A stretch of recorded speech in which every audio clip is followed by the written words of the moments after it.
Okay, having a quorum present, I'll call to order the June 29th, 2016 meeting of the Historic Landmarks Commission. Welcome.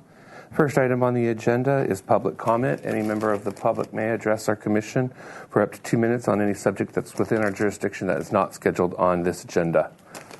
Seeing no speaker slips for that public comment, I'll close public comment and go to approval of the minutes. Do I have a motion for approval of the minutes of June 15th, 2016? So moved. Second. A motion by Lavoie, second by Mahan. Under discussion, any additions, corrections, or clarifications? Commissioner Arias. Regarding the box culvert, item number 5 on page 7, we had, the point was brought up regarding the close proximity to the railroad station. And the applicant stated that they were going to do a crack survey before and after. And I think that should appear in the minutes. Okay. I think that's important because... And the results of that survey should go to the historian. Okay. So that if there is damage to the train railroad station, it's noted. Okay. So the comment should read that the commission requested that the applicant obtain or do a crack study on the Santa Barbara train depot. The period the applicant indicated that they would be doing so. Before and after is important. Right, that would be a crack survey, yeah. Okay. Thank you very much. Thanks. Any other additions, corrections, or clarifications on the minutes? Mr. Chair. Commissioner Lavoie first, and then Commissioner Mahan. On page 5, item 3 in the motion, item 1, we know for sure that it was designed by Ernie Watson, or was it apparently designed by Ernie Watson? I understood that it was apparently designed by Ernie Watson. I agree. Okay. So I think it's. I had the same comment. everybody have their microphones on and Not clipped? Okay, I'm on. Okay. No, I don't. So the question was on page 5, item 3, under the motion number 1, specify on page 3 that the annex was designed by Ernie Watson. We all seem to recall that it was apparently designed by Ernie Watson. Ms. Hernandez, do you have any other different recollection? I do note that Commissioner Mahan did say he thought it would be more Ernie Watson than. Right. Yeah, Okay. that was my recollection too. We didn't have any. Yes, there's not. So for sure, then, there's no way to know for sure. would this satisfy the change to the comment, Mr. Lavoie? Yes. Specify on page 3 that the annex was apparently designed by Ernie Watson. Does that sound? Yep. Mr. Chair, Commissioner Mahan? on that same item, I think we should add before the word annex, contemporary annex. Okay. And I think that we should change it from Ernie to Ernest. Okay. Did you get that? Probably would be okay, Ernest Watson, comma, AIA. Give him credit due. Right. He's an architect, not just a designer. Or not only a designer. Any other additions, corrections, or clarifications on the minutes of June 15th? Yes, Mr. Chair. I'm sorry. Go ahead, Mr. Lavoie. On page 6, in the motion, item 4, Yes. I'd like the word courtesy changed to sensitivity. Okay. The commission appreciates the sensitivity shown to adjacent structures. Yeah. Got that, Ms. Sanchez?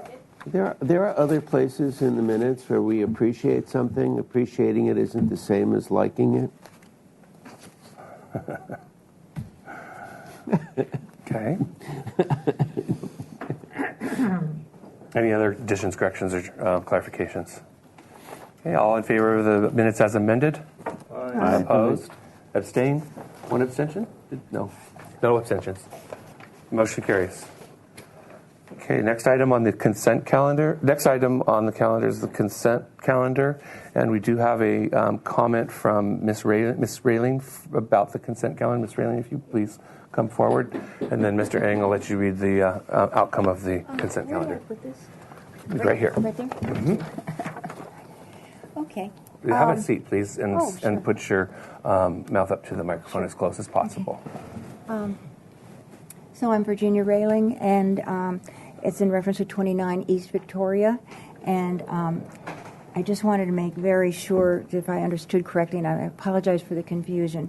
I was wondering if is the understanding still that all the gas piping is going to be removed, as previously said? Okay. Mr. Eng or Mr. Mahan? Yes.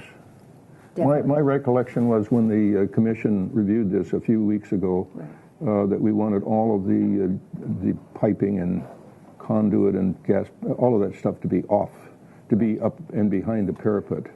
That exposed the utilities on a building is not acceptable in El Pueblo Viejo. Great. That's all. Great. Sorry. Okay. Yeah. Okay. Thank you All right. very much. Sure. Mr. Eng, go ahead. Thank you, Mr. Chair. The consent review minutes of today, June 29th, are as follows. With item A, 202 State Street. This project received final approval as submitted with a comment that the signage will be approved through a separate application.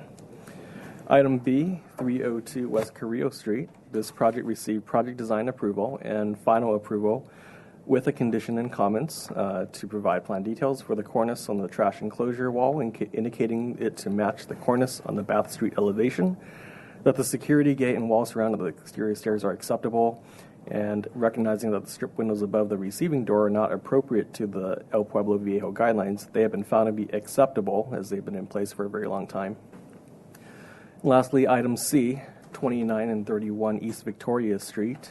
This project received project design approval and final approval as submitted with comments that this review and approval is only for the screening of the relocated water heaters, and that the screening shall have a stucco finish to match the stucco finish of the building exterior. Items A through C were reviewed by Commissioners Mahan and Vena. Okay. Just to make it clear, should we say in item C that the water heaters and appurtenant conduits should be behind the parapet? Mr. Chair, that wasn't, the application wasn't for any of that. Okay. It was just for some screening up on the roof. Perfect. That just came up in the conversation. But I wanted to bring up the issue of 302 West Carrillo Street, which is the Goodwill. The Goodwill. On the back side, what would we refer to as the north elevation, there's a strip window above the loading door, which I didn't feel was wouldn't meet our guidelines today. But the testimony was that was built 29 years ago. And I don't even think we had, in fact, I don't believe that building was in El Pueblo Viejo 29 years ago. So I let it go as being acceptable. Okay. All right. Do I have a motion to ratify the... Mr. Chair, before we make the motion, I want to correct, when I mentioned item A, I incorrectly said 202 State Street. That project is actually 1118 Cabrillo Boulevard. Oh, I didn't even catch that. Okay, great. All right. Do I have a motion to ratify the consent calendar? Second. A motion by Arias, a second by Lavoie. And under discussion, all in favor? Aye. Opposed? Abstained? The motion carries. Thank you. All right. Next item on the agenda is announcements. Any requests by applicants for continuances or withdrawals? Are there any future agenda items that we should be aware of that are on City Council or Planning Commission? Any appeals? Anything we need to know? I think we have a committee meeting tomorrow. Yes, we do have the Paseo Nuevo Design Subcommittee meeting tomorrow at 9:30 a.m. In this building, the second floor conference room. Okay. You'll be attending, Commissioner? I will. And Commissioner Lavoie? Yeah. Okay. And I'll just announce some attendance notes that Commissioner Drury and Schallenberger will be absent from today's meeting. Commissioners Grumbine and Murray will be arriving later today. This afternoon. At what, 3 o'clock? 5 minutes before? I know. Then we'd be sure to send a reminder to I have to. Do you Commissioner want me to go after you? Drury Mine are short. about the meeting tomorrow. He's on that committee. Yes, he's actually well aware of it, and he will Okay. try his best to make it. Thank you. Okay. Ms. Hernandez, do you have a comment? I did. I have two announcements. I reviewed the reconstruction letter report on 203 Chapala last time, and I did go out and monitor the removal of the windows very carefully. I was out there quite a bit last week and early this week, and after a very careful removal, they did put the windows on plywood, tied them up, put them on a flatbed, and they're in a storage unit. And carp that's very safe. And they had an excellent person doing that. They found somebody who salvages windows to resale, and so it was actually a really interesting project. And every detail was drawn by the architect, so anything that has to be replicated is done. Do you happen to know if they're going to be stored horizontally or vertically?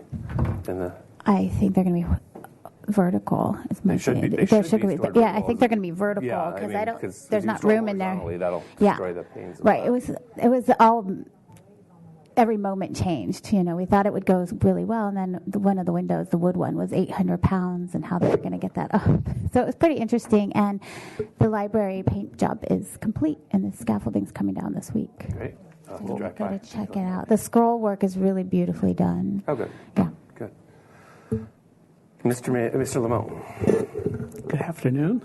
I'm Ed Lamont, Senior Planner. I wanted to report two things. One is that we do have the project at 1032 Santa Barbara Street scheduled for the Planning Commission next week. Okay. And so we would like to have someone from this commission be there in attendance. That was a project at the corner of Santa Barbara and Figueroa that you referred up to the Planning Commission. Okay. We prepared a staff report outlining your areas of concern, and hopefully the Planning Commission will provide comments back to you as a result of that. I missed that meeting, but I did see it on broadcast. But is there someone else from the commission that would like to attend? I don't remember that, but 1032... Brian Cornell's project, the music folk... wraps around folk music. Oh. It's kind of a T-shape. You're concerned about that's not Brian Cornell, though. That's Design Works. Oh, yes, that's correct. That's correct. Design Art. And that's going before the planning? Wasn't it Androlides? Andrew. Anyway.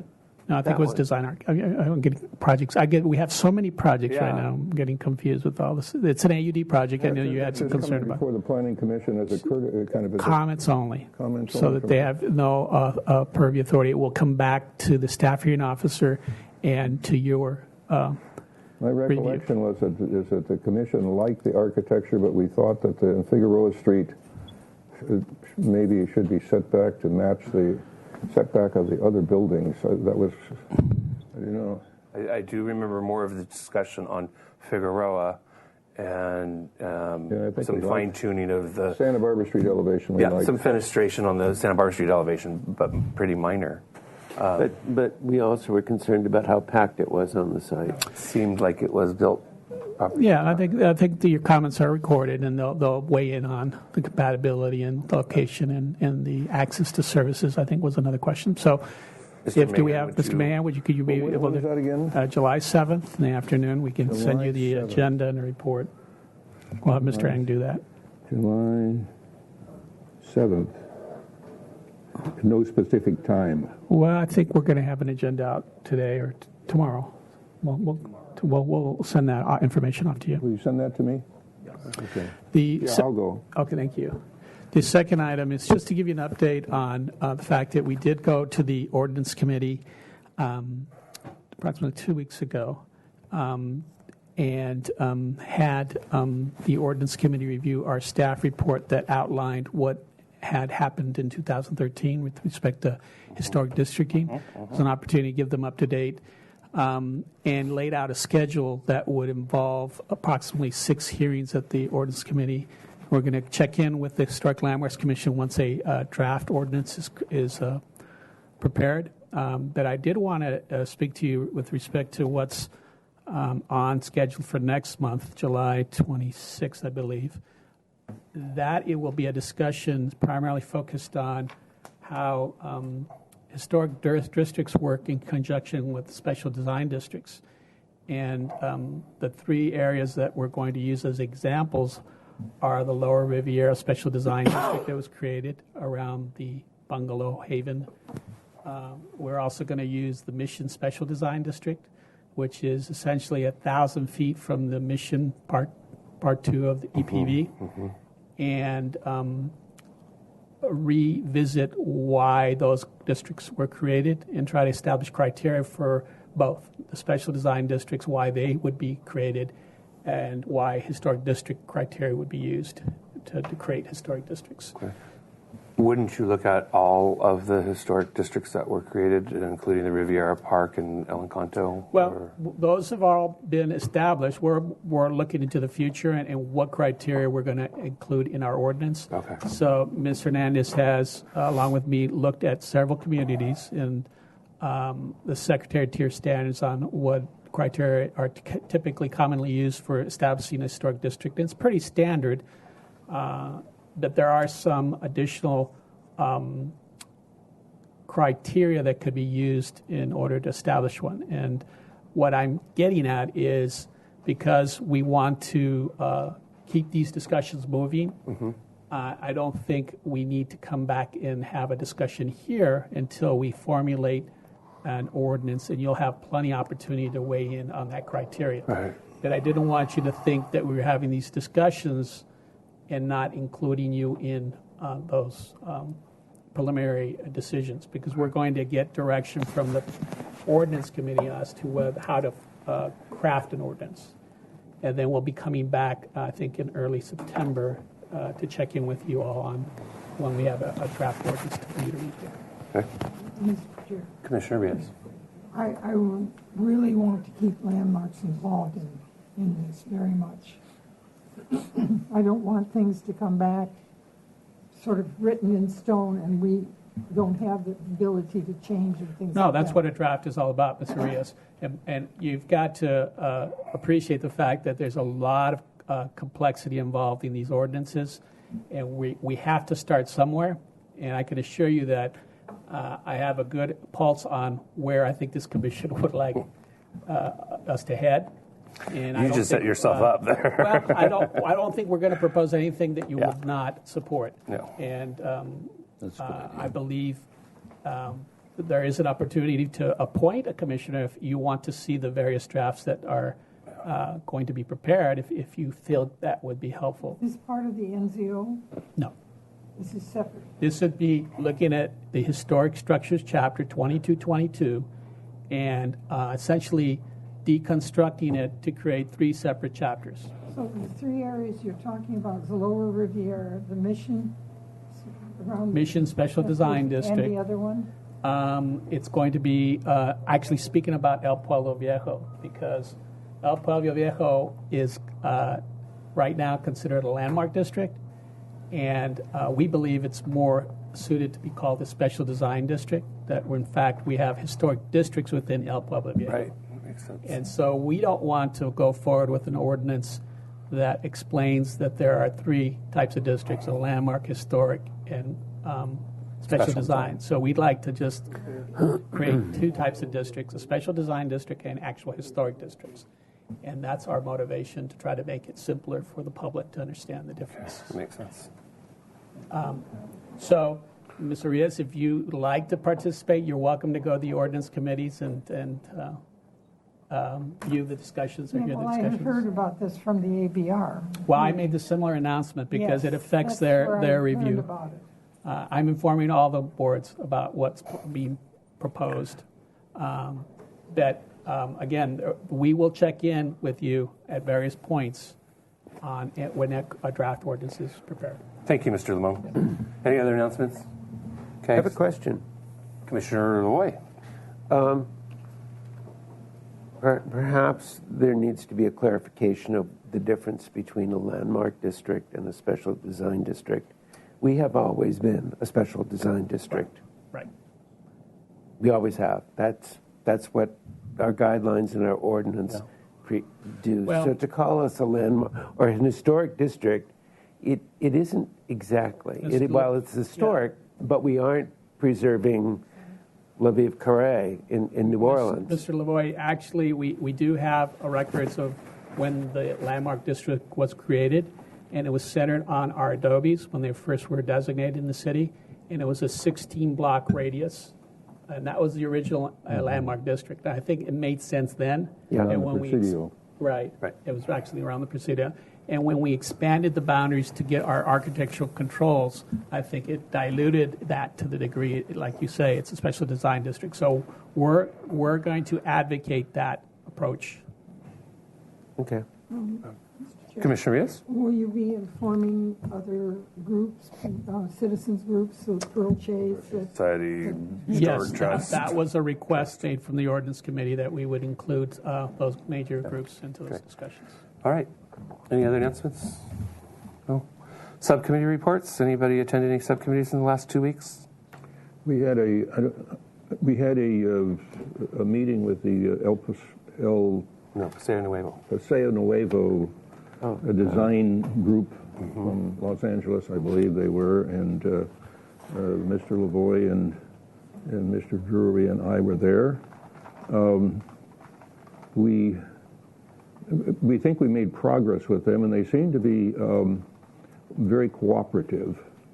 So we sent them off, and they're coming back, and we're going to see what's been resolved tomorrow. But I felt that they were cooperative, didn't you? And actually, the design had radically changed from the first meeting. I missed the first meeting, so it I was didn't very appreciate very LA, very contemporary. It would have been lovely in Palm Springs. It was a 180-degree turnaround from what we saw last time. So while it needed fine-tuning, they were listening. So then after you give them, subcommittee gives a approval or a nod, then it'll be coming before us. Yes. Oh, yeah. So it'll all come before the full commission.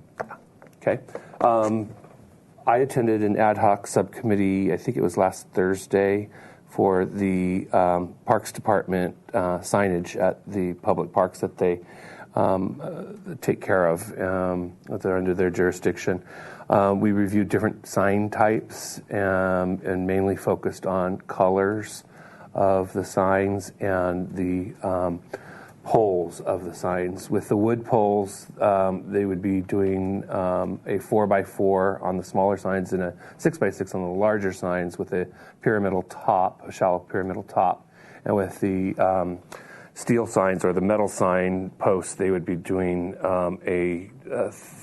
I think it was a 4-inch diameter metal that would occur within El Pueblo Viejo, and they would have ball finials on the top, as well as collars in appropriate places, not getting too decorative, but decorative enough to, I think, fit within the El Pueblo Viejo design guidelines. So mostly it's colors and materials and details on that. And I believe next month, about 30 days from now, we'll be having the final, if that gets approved by the city attorney.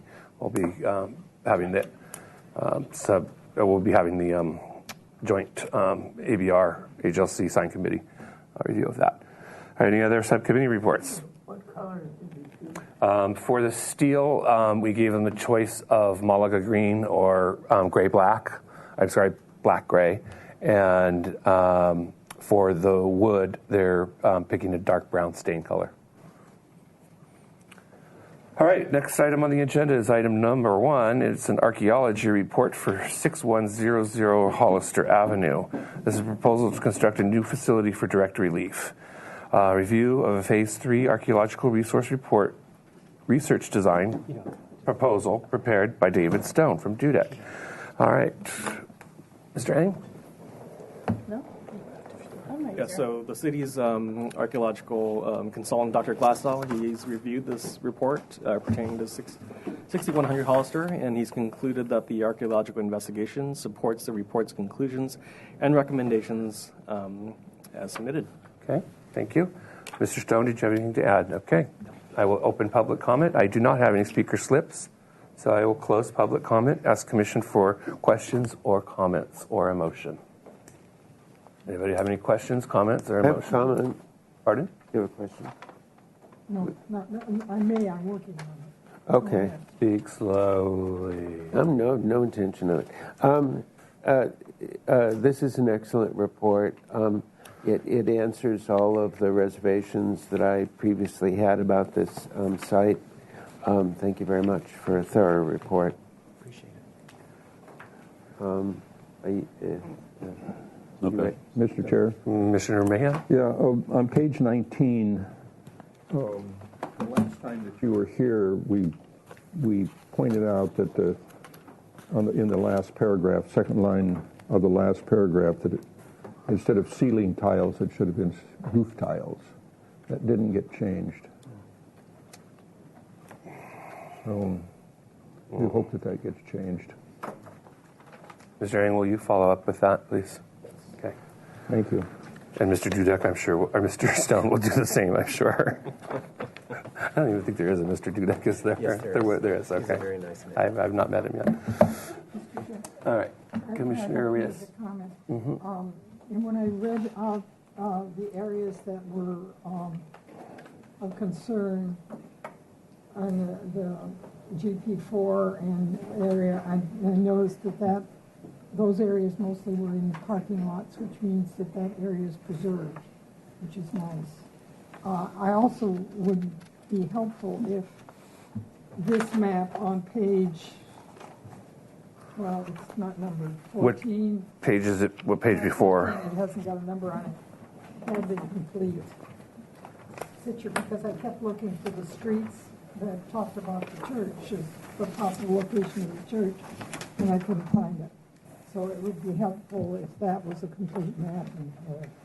But I noticed that those areas are not so much in the area of construction. Mr. Stone? Thank you. Ms. Orias, Figure 2 provides all the street maps.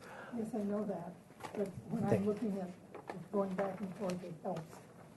Well, sorry to bother you. I think it was just an enlarged map just to show, Yeah, well, but we can't read on Figure 3. yeah. Any other comments or questions? Mr. Chair, Commissioner Lavoie? I'd make a motion to accept the report. With the amendment on page 19. Yes, please. Second it. I have a motion by Lavoie, a second by Mahan. Under discussion. All in favor? Aye. Aye. Opposed? Abstain. Okay. You have that, Ms. Sanchez? Yeah, and you can go from multiple, right? Yep. Yeah, okay. Thank you. This decision is appealable to the City Council within 10 days of today's date. Thank you. Thank you, Mr. Stone. Nice to see you. Next item on the agenda is item 2. It's an archaeology report for 316 West Mitchell-Terena Street and 1516 Castillo Street. This is a proposal for 21 units to be developed under the average unit density program on a 35,263 square foot lot. This is a review of a Phase 1 archaeological resource report prepared by Heather McDonald and David Stone from TUDEC. Mr. Eng. Yes, the city's archaeological consultant, Dr. Glassow, has reviewed the archaeological report pertaining to 316 West Mitchell-Terena Street and 1516 Castillo Street. He's concluded that the archaeological investigation supports the report's conclusions and recommendations. Barbara Shelton, the environmental analyst, requests that the archaeological recommendation action for unanticipated discoveries should be included. Should include the standard language from the city's master environmental assessment. Okay. Mr. Stone, did you have anything to add? Okay, I will open public comment. I have one speaker slip. Mr. Mark Sheridan. Mr. Sheridan, if you please come forward. If you mind. Have a seat right there, please, and speak into that microphone. Thank you for coming. Thank you for having me, and thank you for your service and mission that you serve. And right now I'm feeling like you're the front line. No, we're not. Not at all. Okay, great. So I'm the neighbor at 1524 Castillo Street. And I guess maybe this is a question for staff. Are we only speaking to the archaeological report? Or okay. There'll be an opportunity to speak to the project at a later time. Okay, so perhaps a lot of what I have to say doesn't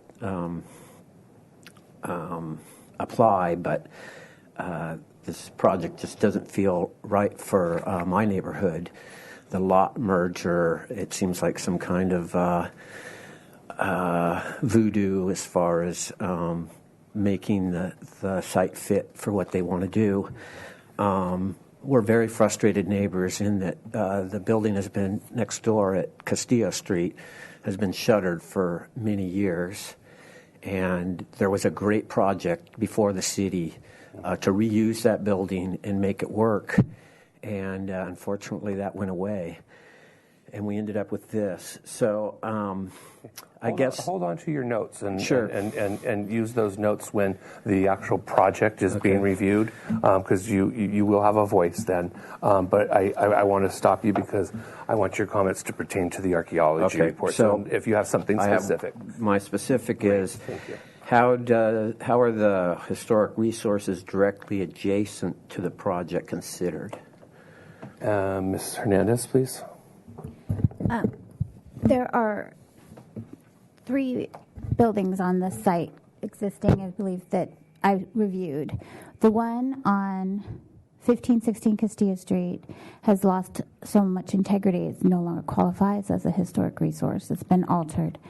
So there are 2 on 316 West Mitchell Terrena that qualify, and neither of those buildings are being touched in the project. They're putting new buildings around it. Okay. And I've not seen elevations yet, but it has been made very clear to the owner that the new buildings will be compatible with the historic resources and the neighbors with setback, height, fenestration, materials, so that they will be designed to fit in that niche, and so it'll be a compatible project. And That quite wasn't a question, though. It was the adjacent properties. How is that? I think she mentioned that they would be sensitive as well to the adjacent properties. Okay. Okay. The 2 buildings that are at 316 West Mitchell Terrena are deemed of historic value in nature. That's on the property. Right, exactly. And then I believe you also mentioned that the owner is aware of the sensitivity of neighboring properties. yes, so that's where I would met with, studying the setback, the size, bulk, and scale, and looking at materials and fenestration patterns of the streetscape, so that you will have a compatible neighbor instead of something that overwhelms. The plan I saw, I'm not a professional plan reader, but it seemed like the street presence was gone. And that disturbs me because we are that whole side of Castillo is a single family. Right. And that's a comment you want to save for the project review. And I appreciate the time that you spent to come here, and I hope you come to the project review. Because you have some valid comments, and I was listening to make sure that Ms. Hernandez was addressing the neighboring buildings. So I want to put you at ease there. And then just one, since you're history buffs, the property on Mitchell Terrena Street used to be called the Doris Jean Apartments. Thank you. Thank you very much, Mr. Sheridan.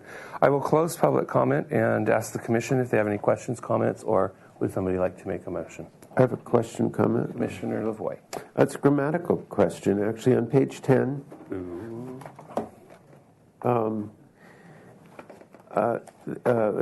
Actually, any number of them. In reference to a reverend of the First Congregational Church, what I understand, are they both, or was William C. the Reverend? So it should say the Reverend William C. and Leah Merrill. She could have also been a reverend, but of the First Congregational Church. Mr. Stone, was William the Reverend, was Ella the Reverend, or were both the Reverend? I don't want to be irreverent. Couldn't resist. Those are descriptions that are taken directly from city directories, historic directories. You don't want to change them. And we typically don't try to make it. And that's what it says. Yeah. Really? So we sort of excerpt a very cryptic. That's fine. That's the answer for me. Thank you very much. Okay. And no. They're fascinating. Should be corrected. Unless they both were. They could have been. I don't have any other. Any other questions, comments, commissioners? Mr. Chair. Mr. Commissioner Merrill. Commissioner Merrill. Where that came from. I'm looking at the figure 3, the Sanborn. What page is before it? Page 11. 3. Oh. And this is 1892, so the house to the north, I guess that's 1524. And then on the next map, which is dated 1907, both of these are, so you see the house to the south, which is 1512, I guess it is. I think that we should have had some photographs of those houses on either side of the house that's in the project, and they're both very old buildings.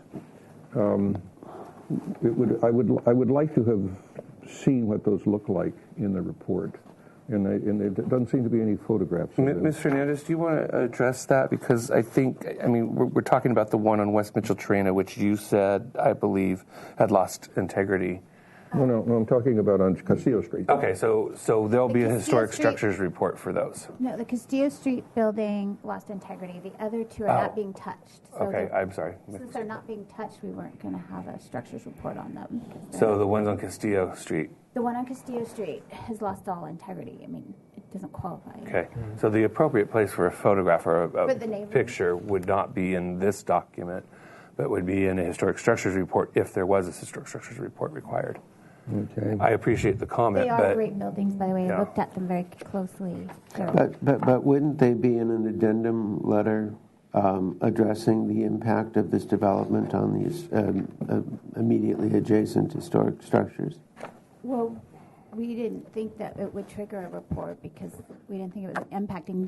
The buildings that they're building are behind the Victorians, and you can't see them. On Mr. Oh, Chair. you mean on Castillo Street, on the neighboring buildings? On the neighboring buildings and on this building, where you're messing with the setting. Mr. Lamone?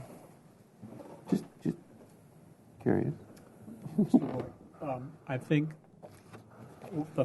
the simplest answer is the urban historian's job is to assess the impacts to the development or to the resources. And as you know, sometimes there is adjacent development, and we look at it with very careful consideration of whether it makes sense to ask for a report when it's clear that there are no CEQA impacts. When we talk about CEQA impacts, there is the setting question. So our premise is that our historic resource guidelines speaks to this issue by saying our emphasis is to maintain the historic streetscape of development and allow for infill development behind resources. So I think this commission has supported that approach by not triggering a report in all cases. So if you disagree with that, that's certainly your ability to question that. If you want more information about how close these proposed resources are with respect to this development site, we can have you review that. However, you have to understand that this project is going to go before another review board. So we're doing CEQA, and you'll probably not see this proposal at your review. That concerns me. And if you would like to review that to see if you disagree with our assessment on that the setting is not being altered, we could certainly do that. I think so. Mm-hmm. I agree. Okay. We can present that site plan. We need elevations from the applicant. Yes. before we- Yeah. They No. haven't provided any elevations The at this project. time. Yeah, well, as it progresses, I'm assuming this is kind of their first step with the Right. archaeology report. And I have been working with the staff when ABR projects are coming in near historic resources. Jaime and I've been asking to have the full streetscape drawn so that they can thoroughly analyze for neighborhood compatibility and look at it as a whole. Also, Mr. Leroy, we caution developers to not add on to existing historic resources and set the buildings away from those resources. So the question again would be, how close can you get to a resource? We also have a rule of thumb that knowing development patterns, we know that adjacent to a resource, you can add development.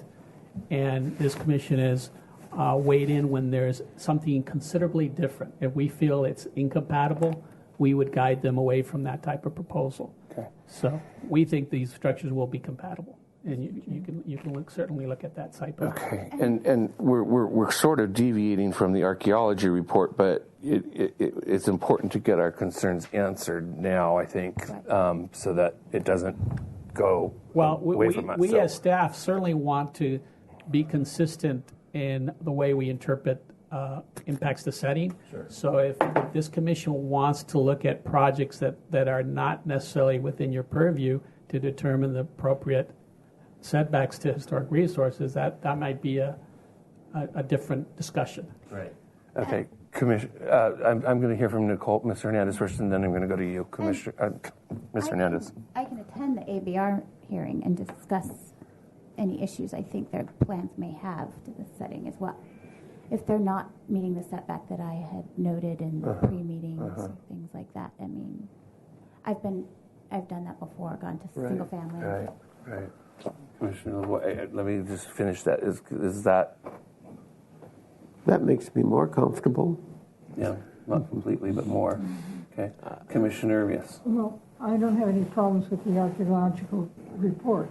However, I have concerns about neighborhood compatibility, the significant trees on the site, the small stone wall that is on the site, frankly, when I look at the livability of the project, and I realize this is not within our criteria, the distance you have to go from a parking space to your unit is quite a significant amount of distance. The parking is, and I look at where the garbage is and how the garbage truck is going to get in and things like this. So I'm looking at it from the livability standpoint. I realize that this is not what is in our purview, but I am going to throw them out onto the table because Pass. This is the only chance you're going to have to do that. This may be the only chance I have, and I see the density of this project making livability really questionable for the residents.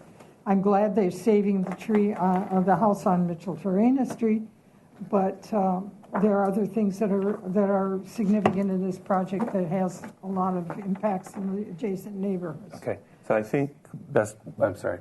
I'm done. Okay. I think the best way to handle this is to have Ms. Hernandez attend the ABR meeting and pass along all of our concerns.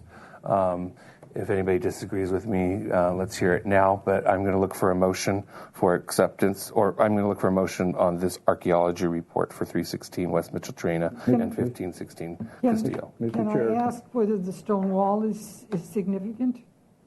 Ms. Hernandez. I imagine all stone walls in the city have been put on the potential list like that. I'm sorry. We will make sure if it is that we'll look It's sandstone, stone wall, yeah. So that's one of our concerns for you to pass on to ABR. Should we send her a memo with all these concerns that I have? Do you want to? I wrote them down. Yeah, and I don't know if you got them all because I didn't say them all. Okay, yeah. Pass that on to Ms. Hernandez and to Ms. Sanchez. When will it go before the ABR? We don't know. I don't even have Plans, like I said, we don't no. even have elevations yet. Okay. I have nothing. I've only seen a site plan, which is pretty preliminary. I need to move this along, but we have one comment from Commissioner Mahan. Yeah, I'm still looking at the house at 1522, I guess. It's one to the north. And if you look on photo 16. What page? 16? It's not. It's in the photo plates. Photo 16. Towards the back. It's probably 3 or 4 from the back. Here it is up on screen. Yeah. If you look, you see to the left of the picture there, you see the adjacent house. This one here. If you look at it very closely, it has beautiful details. Yeah. I question that is not a significant piece of architecture. Look at the beautiful woodwork up there in the like a truss up in the gable, and the way this trim goes around the house and then bounces up over the window. I'm going to move this along because that I think has been heard by. And also the setback. This house is set back further. That's an important thing. You say this is the only chance we get to speak on these kind of things, and so I'm putting my. Okay. And I think we've already made that clear, Ms. Hernandez. Do you understand that? Yes, I understand the setback issue for sure. That's something I've been trying to really push. I'm sorry to cut you off, Commissioner Mahan. I'm trying to keep this moving along and keep it germane to the archaeology report. So, motion, anyone?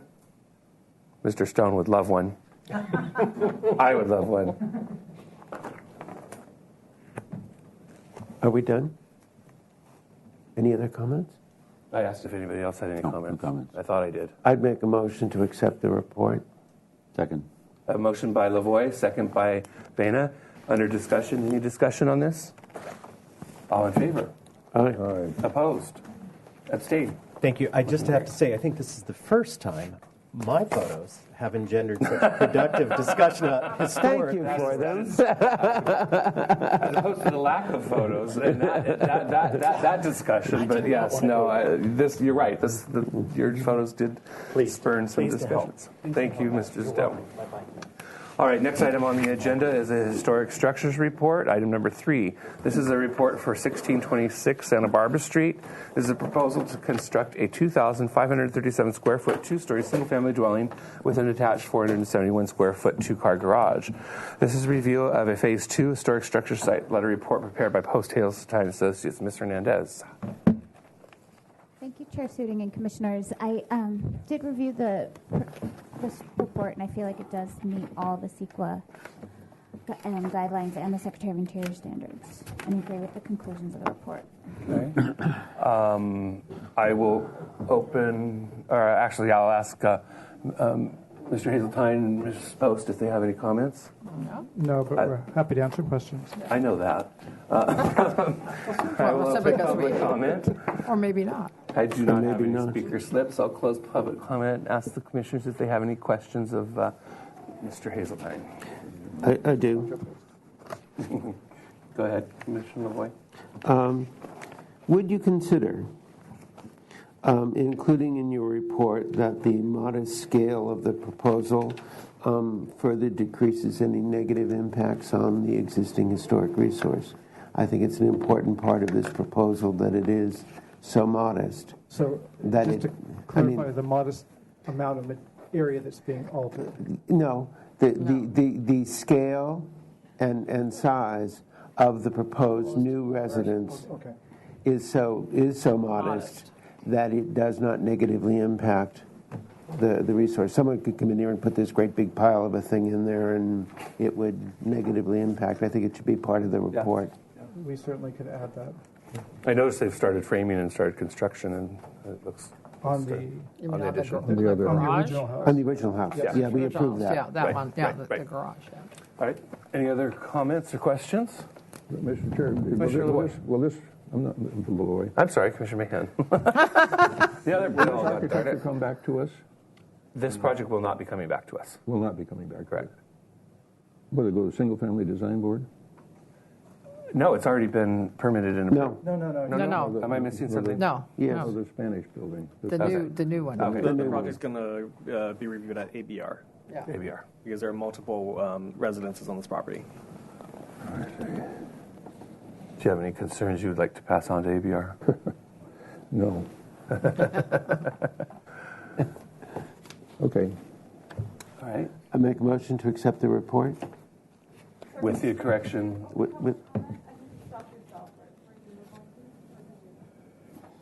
Okay. I will open public comment. I will close public comment. I have no speaker slips.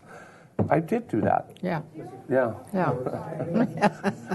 But thanks for keeping your eye on me because I can forget. It looks like somebody is handing in a late slip here. Mr. DeForest. Okay, this is this property is already under construction, and certainly driving by,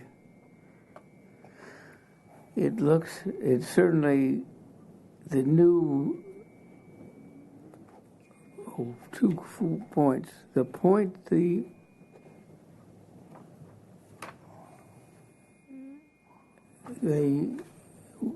applicants made originally was that this was an addition, and the new structure, the new garage and apartment or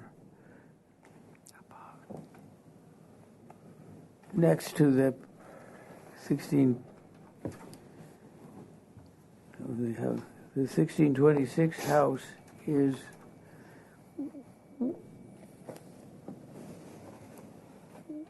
was it part of the single-family dwelling unit? How did it get to be a separate dwelling unit? I don't quite see that step. Because when we did it, when it was before this commission earlier, it was all one expansion of one single-family dwelling. Thank you. Mr. Eng, did you want to add anything to that or answer that, or shall we close public comment and have the applicant, if they wish to answer that? Well, it was a subdivision, so that the initial one property was approved to be subdivided, or proposed, excuse me. Okay. I'll close public comment and ask the commission if they have any questions or comments. No one? None, Mr. Chair. Make a motion to accept the report with the change, with the addition, rather. Second. Okay. I had a motion by Lavoie, second by Arias. Under discussion, any discussion? All in favor? Aye. Aye. Opposed? Abstained? Ms. Sanchez, did you get that comment that we want added? Okay. All right, thank you. Thanks.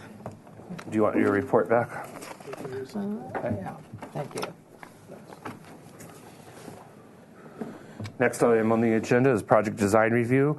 It's item 4 for 329 East Canon Perdido Street. This is a proposal for the demolition of an existing 683 square foot single family residence and the construction of a new 3-story 1,400 square foot single family residence with 161 square foot cellar, a new 668 square foot garage, a new roof deck with exterior stairway, new walls, stairs, and associated grading. The proposed total of 2,086 square feet is 95% of the maximum guideline floor to lot area ratio. The attached 2-car garage is proposed on the ground level to back out to Canon Perdido Street. This project will address violations in enforcement case ENF 2015-00115 and zoning information report ZIR 2015-00023. The project included staff hearing officer review for a front setback modification, 2 interior setback modifications, and a rear setback modification. This project is requesting project design approval. The project must comply with staff hearing officer resolution number 028-16. Project was last reviewed on November 28, 2015, and I will read those comments. The motion was that it was continued to the staff hearing officer with positive comments. The commission finds that the modifications to the 2 interior and front setbacks and open yard setbacks are aesthetically appropriate, and they do not pose consistency issues with the HLC design guidelines, and they have an appearance of uniformity of development. Step the lower railing, restudy the gate to the front entrance to be more traditional, provide enhancing detail for the small window, keep the chimney flush with the east wall, restudy the large window, examine the spiral stair to ensure landings meet code requirements, add dimensions to future drawings. The motion was made by Mahan. It was seconded by Jury. It was a 7-0-1 vote. Maria abstained. Arias was absent, and the motion carried. All right, please introduce yourself for the record and give us a brief presentation. John Beecham, architect for the owner. Welcome. Nice to see you. Thank you. So I'm not sure if we need to go over the plan again, but there's an existing home on a very narrow site. That home is to be removed. It will have a grade level garage with the two living areas above. Okay. Why don't you just address our comments? To address the comments, so this is our... Get a little closer to the microphone if you could, please. Okay. So again, just very quickly, this was our concept plan that was brought in, that was gained approval to move us forward to staff hearing officer. This is our contextual elevation, so we can kind of see it in relationship to the neighboring context. To address the concern specifically To start with, in order, we stepped the lower railing to provide that step and still maintain a handrail across there. One thing I am looking for is HLC support with that. Traffic wants us to open that up a little more, but I agree with staff, with HLC's comments that it still wants to be more of a solid and not another picket railing across that. But I believe the balance we have here would satisfy what traffic needs for visibility. We have restudied the entry gate, so this will be a wood gate with an 8-pointed star. You can see that in large detail on in the drawing set. We've taken that same 8-pointed star and provided it in the lower panel of the wood garage doors. We feel just kind of give that a little relief, a little more layering and detail across there. And the chimney was consistent in the elevations, but in our roof plan we had accidentally shown it over, so we've corrected that in the drawing set. We've restudied this window to simplify it a little more, give it a little more of the horizontal that the HLC was kind of looking for. We did study also the doors here. A good comment was made about possibly adding a transom to kind of help reduce the scale. We did study that. It ended up kind of raising the header height just a little bit once we started to balance it out. And so we felt like, I mean, it was a very worthy study, but it ended up kind of adding more height to something that we were trying to reduce. There's a spiral stair that is not visible from the street area. We had proposed that for 2 staff hearing officer, but it was not supported. We had support from the neighbors because where we are in this is a neighboring wall. It's kind of it's a blank wall of the neighbor, and we had proposed for that stair to be kind of tucked in more, but they would not support us on that. We had support from the neighbor. We had no negative comments, but she wanted that because it was in a side yard, rear yard setback. So we've relocated it here, but again, we've tucked it in from the corner. It's still not visible from Cannon Perdido. And there was a question about the landings. We have studied that and provided we've had that drawing made by the spiral steel manufacturer, so we have that. They've not provided us an elevation, so that's why what you see is not each picket drawn on the railing. And just to quickly, the elevations were added. The dimensions were added to the elevations. And then just to review, this is the entry gate detail. That would be a brown stained wood. I believe the chimney cap was asked for. Our railing details and our door and window details are added. And if I can, and I'm not sure exactly what can be approved today. I know we're here for project design review approval, but we have provided the full set. We have our door and window schedule, all the information there that's consistent with the set, and we have lighting that we'd like to review. I guess because it wasn't agendized for final. We're not allowed to do that. Not allowed to. Okay. Right. So, do you have colors? Colors, yes, we have the roof tile is our standard, is L'Angulo tile, Redland tile in the terracotta blend. It's here. The windows are proposed on our as the Santa Barbara green. We're basically modeling our consistent El Paseo version. So our Santa Barbara green for doors and windows. The front entry doors are steel. All other doors and windows are wood. When you get final approval, bring a color board in. Okay. Okay. Does that conclude your presentation? It seems it does. You've addressed all our concerns from last time, I believe. Yes, sir. Okay. I will staff up. There's no staff. That's a first. It ran out the door. Really? Never to be seen again. We'll open public comment. I have one speaker slip from Mr. DeForest. Mr. DeForest. Yes, I would like to know what the overall height of the structure is, and higher than the neighboring structures? Okay, we'll try to answer that, Mr. DeForest. All right. I will close public comment and ask the commission if they have any questions. Commissioner Graham-Vine, do you have any questions? I have one question about just want to understand how the RAHOS works on detail 7 of page A8.1. Detail 7. I just want to make sure I'm understanding it correctly. The bars that go back to the wall, are those just the side bars, or is that top and bottom? Top and bottom only. Apologize. We need to have this way. Okay. Just top and bottom only. The top and bottom are going to be going back to the plaster, or top and bottom are free? Top and bottom will be going back to the plaster. Okay. That's what I understood you drew right here. I'm sorry. At the perimeter bar, that's where the offsets will be to the stucco. And then the top and bottom and sides are free. They are free, okay. Yes, I'm sorry. Okay.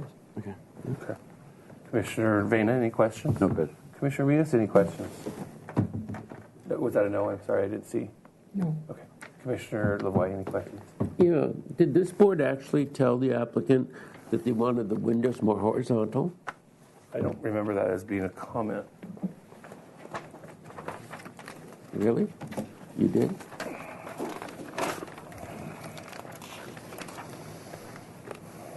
They did. Okay. Thank you. That's all. If you want to see the comments we made, I have them right there. Okay, no, I heard them. Okay, Commissioner Mahan. Are we in questions and comments? Questions.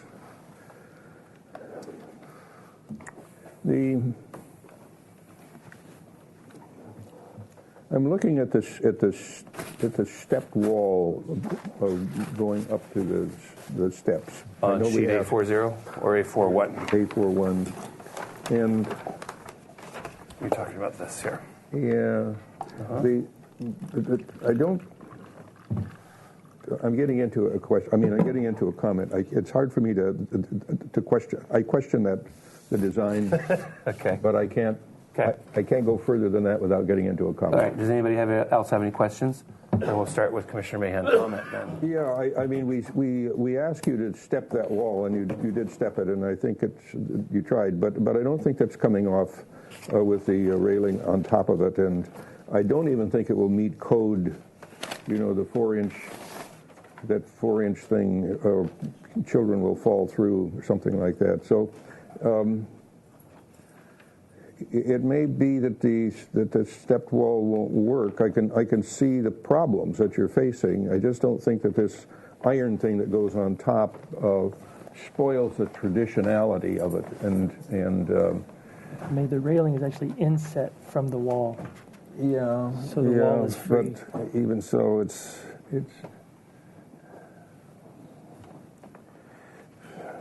Okay. My comment would be I would like that to be studied further and be more traditional. And the other comment that I'd like to make is that on the last page of details on all of these sections around A1.2, 8.2, I think all of the corners should be softened with a radius and not be a hard edge, so we get some delicate feeling to those corners. Thank you. Other than that, I think it's a very nice project.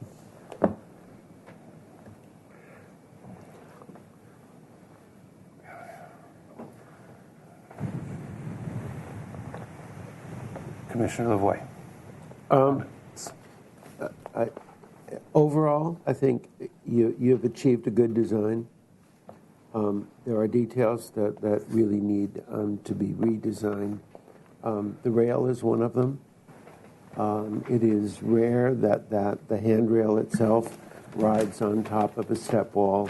More often than not, it's behind it and below it.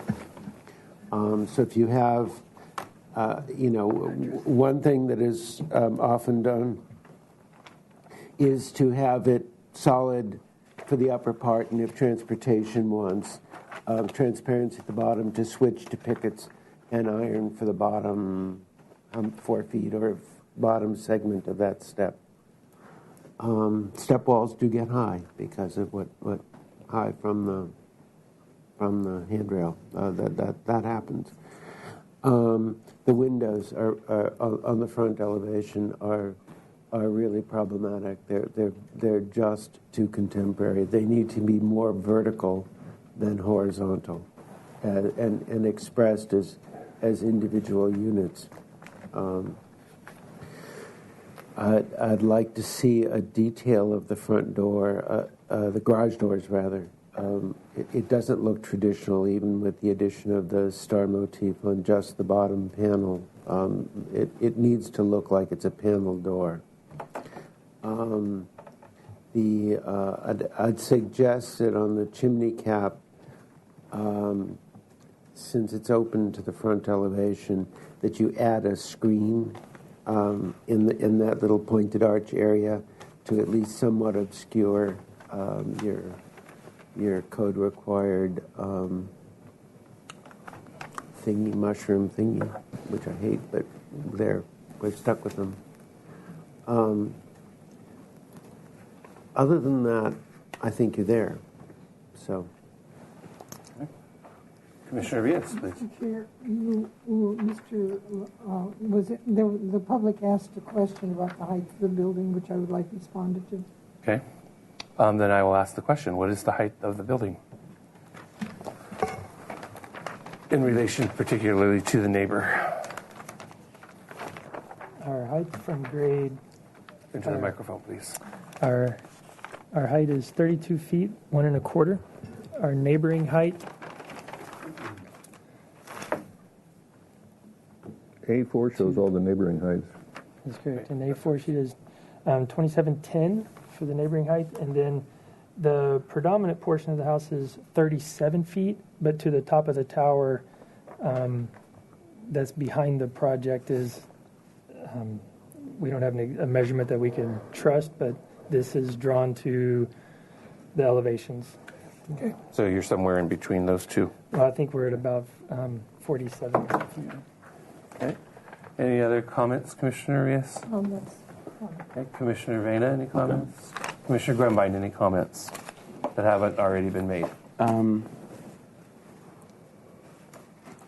Nope. Okay. Anyone? Thank you for the combined elevation, street elevation as a drawing. It really helps show that your building does fit into the neighborhood. We can't give this final, so... Would you like me to repeat the comments, or...? No. Okay. Could this go to consent for final? Yes, it can.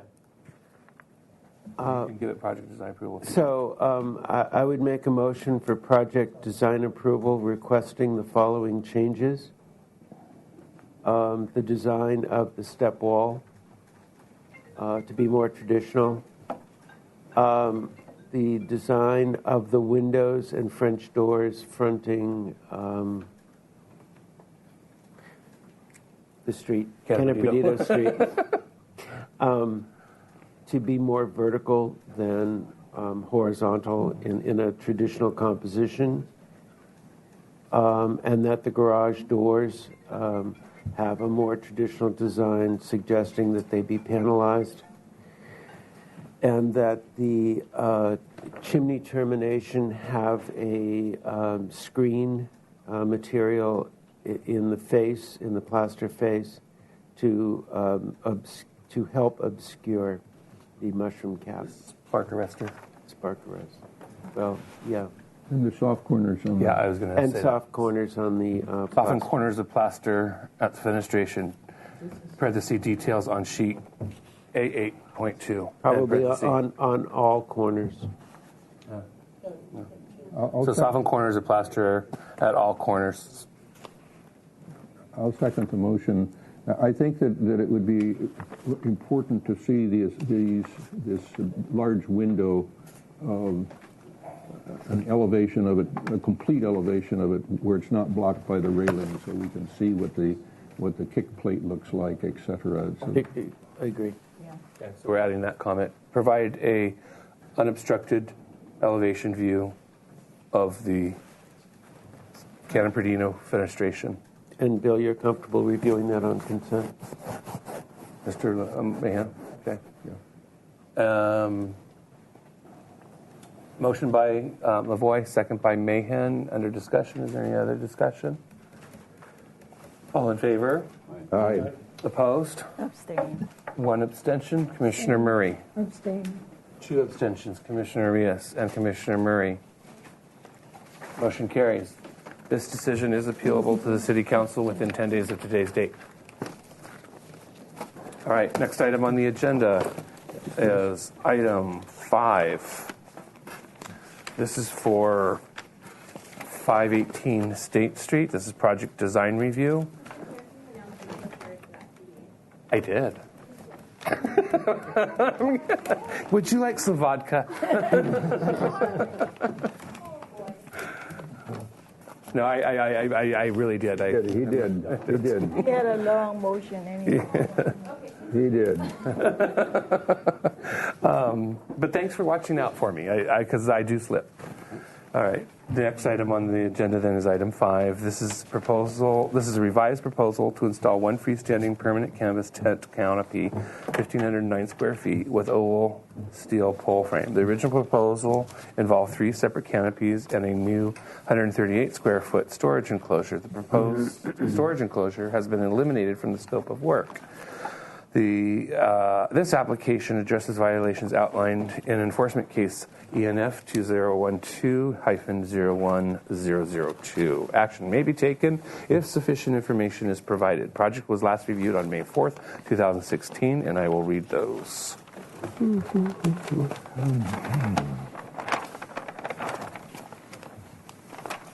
All right.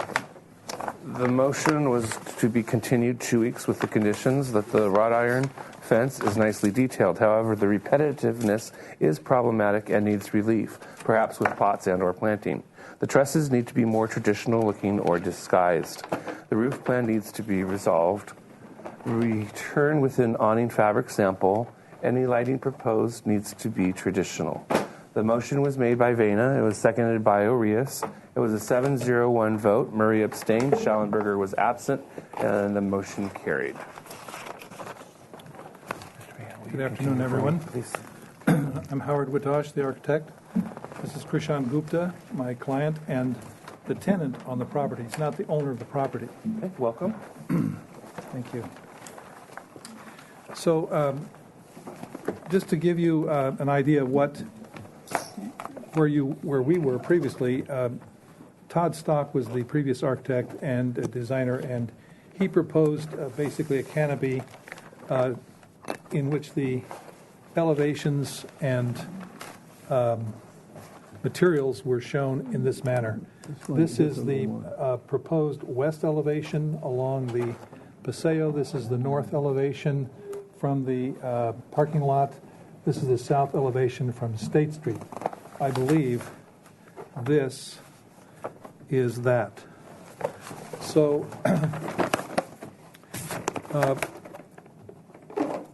the owner has been dealing with a problem of homeless people sleeping on the property and also drug dealing and so forth on the and would like to keep that out. So hence the fence. We proposed a nicely detailed but a rather simple fence to run around the perimeter of the property, and rather than enhance this fence and bump it up and down and in and out and so forth and remove corners, we have chosen to add pots at certain locations. Put that right here. There we go. And the locations are, if I may show you here, are on these. These are the current drawings. And we've just added a note 14 there's a pot, 2, 3, 4, 5, and 6. And in this pot is growing a vine, night blooming jasmine, 5 gallons. And there is a proposal to extend from this little hose bib here a water system which would go out to the fence and run along the fence and go under and over here and water these plants. That's the irrigation plan.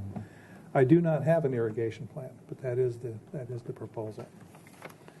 There was also a concern about the light fixture that is on the building now. This is not acceptable, although this does provide what we would call security lighting. We would propose something like this, which is either a wall sconce or some kind of a lantern that was supported by a sconce. This was just done today. If it is not this particular fixture, and it would be in a dark finish, we would propose something that would be HLC compatible. I don't think the owner has a desire to perpetuate this, but this is where the power is coming from. This is vitally important, the source of the water for the irrigation. I know that Commissioner Mahan has seen this, but this is for the benefits of your colleagues. Right. This was a study by my origami expert of how the canvas would conform to the structure of the trusses. So this is the fabric that is proposed, dark green, and rather than design trusses to resemble hand wrought iron, which really isn't quite historically accurate, we would like to keep them as they are and disguise them. So one of the disguises is to paint the steel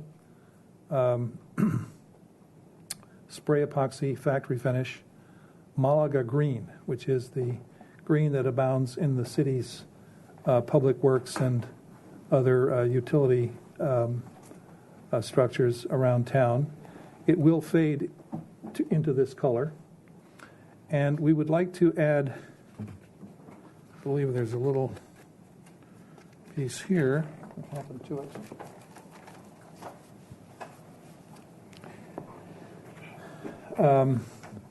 I have a picture of the way this owner proposes to treat the underside of the canvas. He does this now. He does this in his store, and it is a traditional way of handling a bazaar. So we feel that these kinds of covers, and that would be also used to cover the trusses themselves, would not only soften the structural appearance, but also disguise the trusses themselves.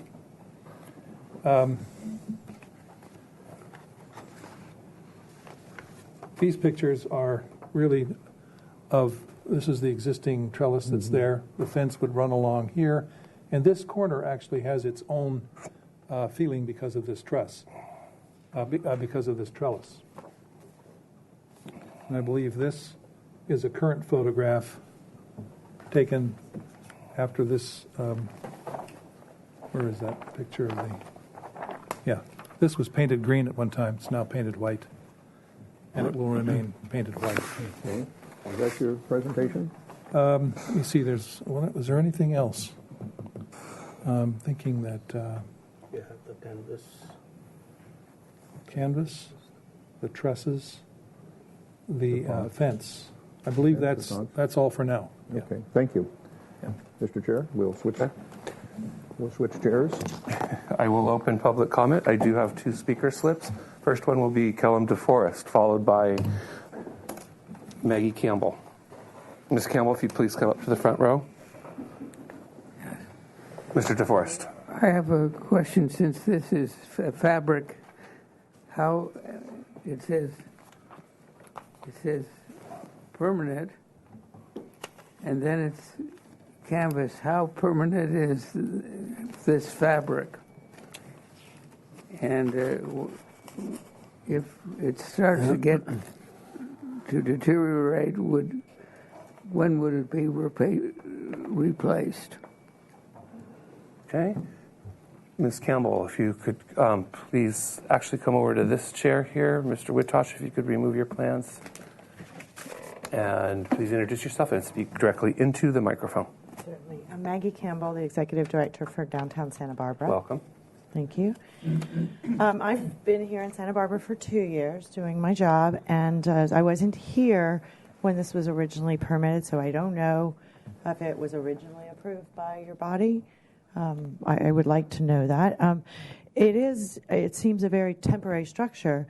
And on our issue, I was asked by a group of businesses in the neighborhood to come and speak, the neighbors directly around this area. And we've spoken before, and I've spoken to you guys. The issue is not at all with the business itself. They're a good tenant downtown. People like when they're open, they can shop the open-air environment. The problem is when they're not open. And it's a problem. This is an attractive nuisance. It has the highest concentration of homeless in the entire downtown area. It has one of the highest calls for service for the police after hours and in the night. We have high degrees of vandalism and, tied back to people congregating under the canopies at night and on the weekends. And it's problematic for the police enforcement because it's private property. So it's private property that's got a tent, it's got a shelter when the business isn't there. There's very little lighting when they're not operating. And it's just a problem because it reads like it's public space, but it's private property. So the police don't have the same powers to enforce and go on that private property and deal with what's happening under the tent. And there is drug dealing.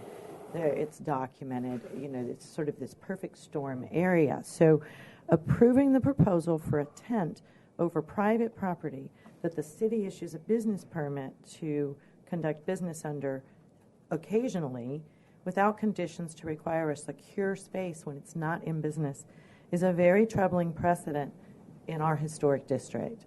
If we think about other private property surface parking lots that could then come in and make a similar application, and we'd be having businesses running under tents on every corner with this precedent. And it is already existing, so I know that's a challenge for you. But we wanted to communicate. It's been an attractive nuisance. The police could document that. One other final comment. We are restricted from using any of the irrigation on State Street. We've been under that order from the Parks Department for a couple of years. So any watering that we do downtown of the landscaping has to be hand watered. So putting pots in there, my concern would be they would turn into trash cans. You'd have a really hard time with all of the public access ever getting landscaping to stay alive. We struggled with the landscaping down in the area where all the bars are concentrated already. So those are my environmental concerns, and we hope you'll address them. Stay there. To answer, I think was your first question, was this ever reviewed or permitted by the city? And no, I believe it wasn't, and that's why it is under the enforcement case of 2012. And secondly, just wanted to be sure that you are aware of the proposal to put a fence around the private property to help alleviate that trespassing or people using that property after hours. Okay, so you're aware of that fence. And lighting. And the pots will be inside the fence. All right, that's correct. Okay, I will close public comment. Thank you, Ms. Campbell, for coming. Chair? Yes, Commissioner. That's not entirely correct. Yeah. This was given a permit some time ago, 10 years ago, sir. We reviewed it for an open-air business in this location. We have looked at this. The abatement seems to be a related but another issue. Okay. Thank you. This business was permitted in this location. Thank you for clarifying that, Commissioner LeVoy. So I will close public comment and ask the Commission if they have any questions. Commissioner Grumbine, do you have any questions? I'm just trying to make sure I understand the structure with the trusses and where everything is actually falling. When I look at the wonderful origami model, it looks to me like the trusses on the side would be going, and maybe I should point out. Yeah, if you could point to it, please. Oh, yeah, there's a picture. Sheet 4.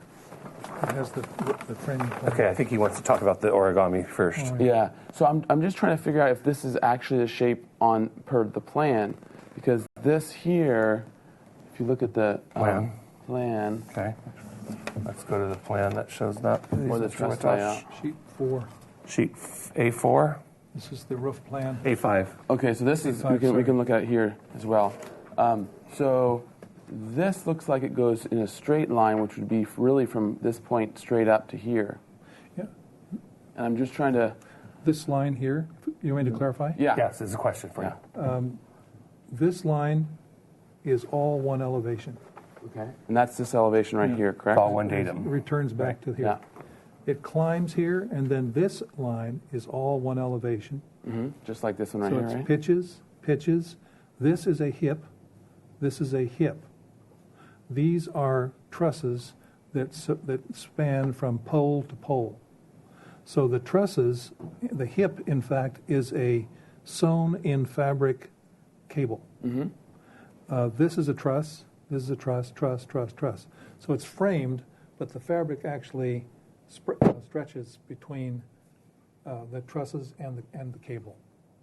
Okay. Okay. And then that answers my question. And then the front of this is a truss that goes all the way around then as well? Yes. Okay. Yes.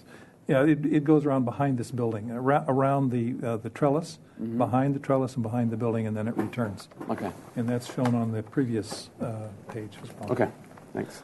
Okay. This exhibit was prepared by a friend while watching this very meeting, so it was done rather quickly. Okay. Commissioner Vena, any questions? No. Oh, no questions. Comment. Okay. Commissioner Arias, any questions? Just wanted to verify. The height of the fence is 4 feet. 5 feet. 5 feet. 5 feet? Okay, thank you. Okay. Let's get to that. What sheet is that on? That would be on. It's on this in this group here. That would be on sheet, I believe, 3, maybe 2. A2. 2. Okay, so that's the fence we're talking about. Yeah. That's 5 feet tall. Okay. Right. Any other questions, Commissioner Arias? I keep seeing it at 4, and I wondered, I read it wrong. Thank you. Okay. Commissioner Lavoie. What do the gates look like? The gates are shown down below here. I believe this is a gate elevation right here, down below. Oh. And then this is a fence elevation at the corner. Okay. Got it. You do? Oh, it's 4'8". Okay, never mind. 4'8" plus the 4 inches down at the bottom makes 5 feet. Thank you. Yeah, Commissioner Lavoie, any more questions? Perfect. Commissioner Murray, any questions? Yes. So this canvas is how long does it last? I mean, it has a lifespan of 10 years. That's all. What they said. It's a Sun Umbrella company. It's fire-resistant fabric, so it is heavy and it's very durable and color fast.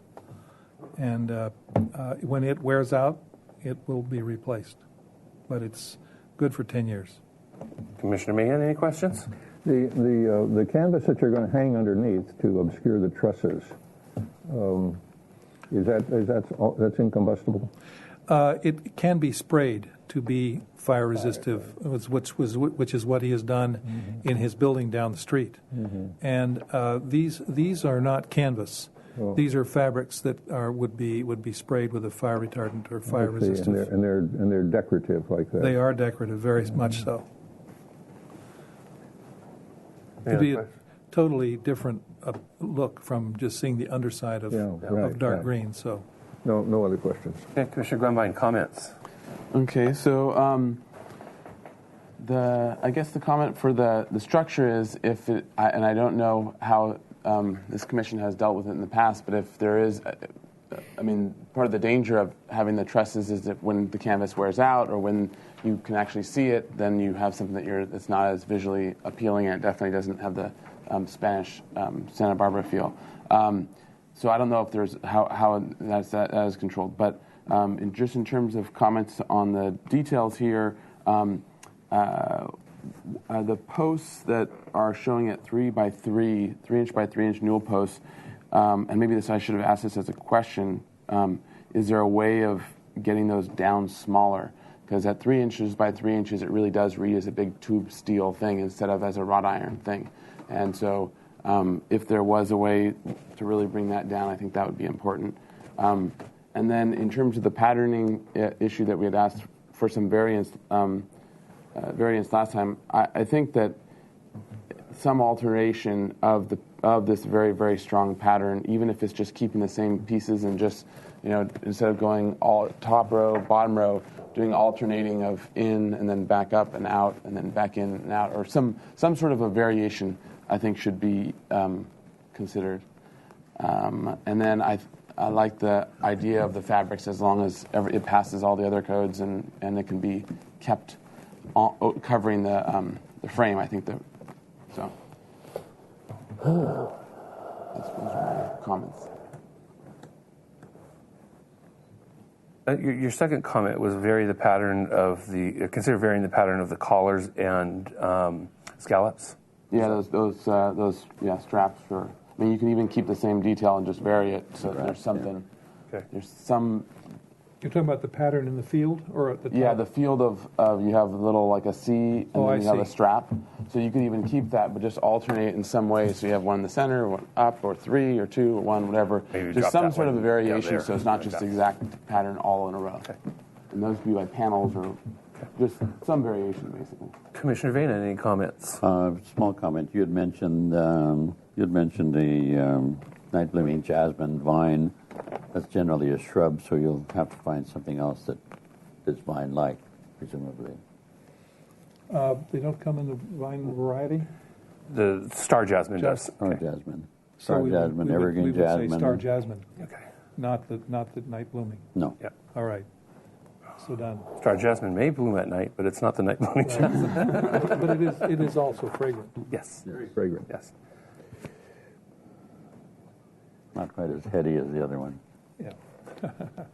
Commissioner Arias. My only comment is that even though you are under water restrictions, you can water by hand, and that would still allow the pots to function and break up the monotony of the fence and things like that. We'll do that. Yeah, it's simple. Why not? We'll do that. Yeah. So you could, that is allowed. Yeah. Excuse me, I have one more comment. Commissioner Vena. And that is the star jasmine is not a notoriously fast-growing plant.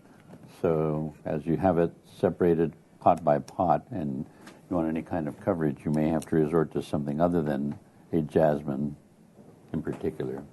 Some Chardonnay wine or something. No.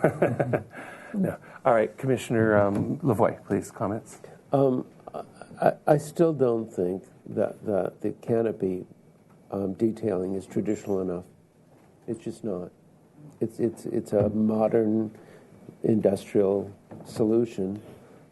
It's not appropriate for EPB. Concealed trusses are not. It's the next business in there may not want to have decorative fabric underneath, and we'll be stuck with these trusses. And the comment I made before, the repetitive pattern of this fence is just relentless. It's 100 feet long. Is this room 100 feet long? No. 60, right? About? Yeah, 50. So this fence is twice as long as this room, and it's an unrelenting pattern of 10-foot grid. The same pattern. There needs to be.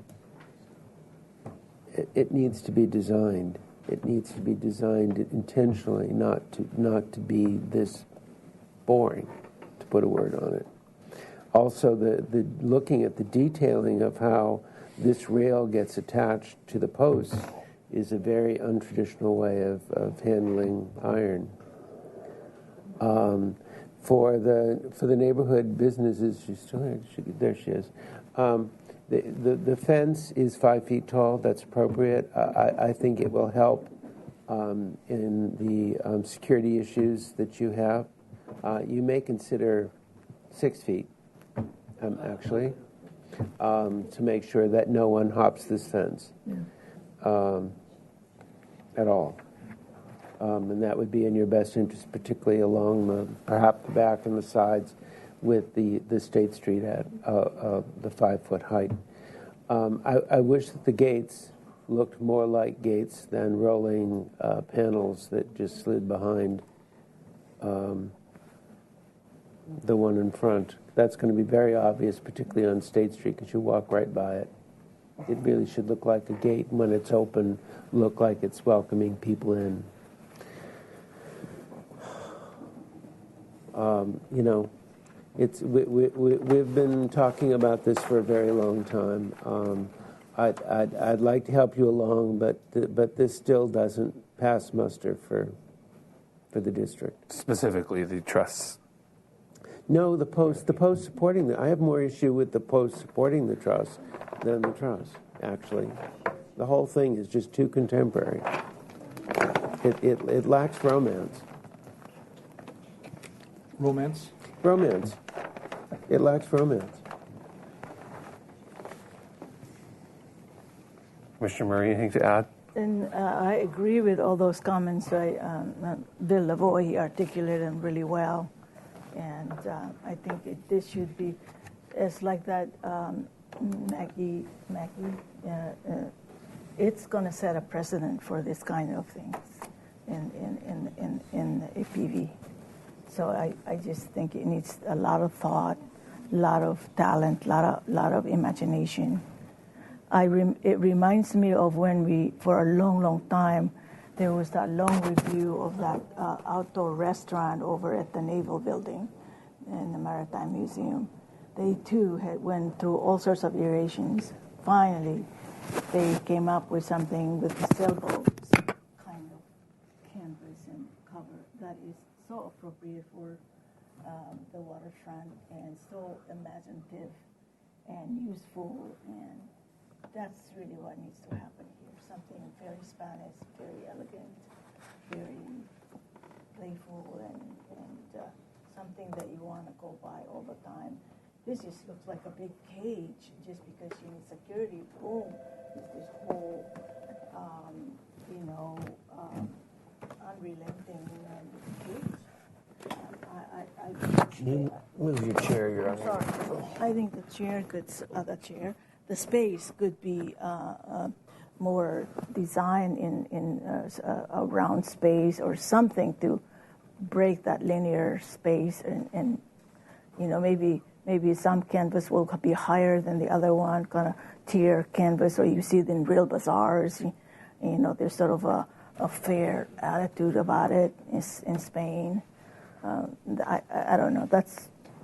I'm just saying. It just needs a lot of imagination. Okay. Commissioner May had anything to add? I agree with those comments. I think that the charm of this, what's there now, is as you walk by it from the parking structure or the parking lot, is that it is open. It is a bizarre. It has a bizarre feeling to it, and this fence is going to completely shut that off. I can see the reason for the fence for security, but I think that it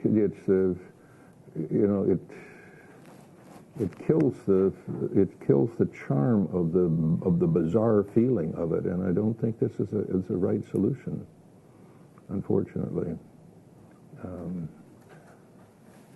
So I can't support it as submitted.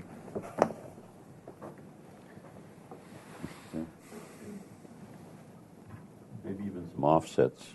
You would lose some property, but creating some offsets periodically would give it some kind of visual interest, more so. On the fencing, that is. It seems to me that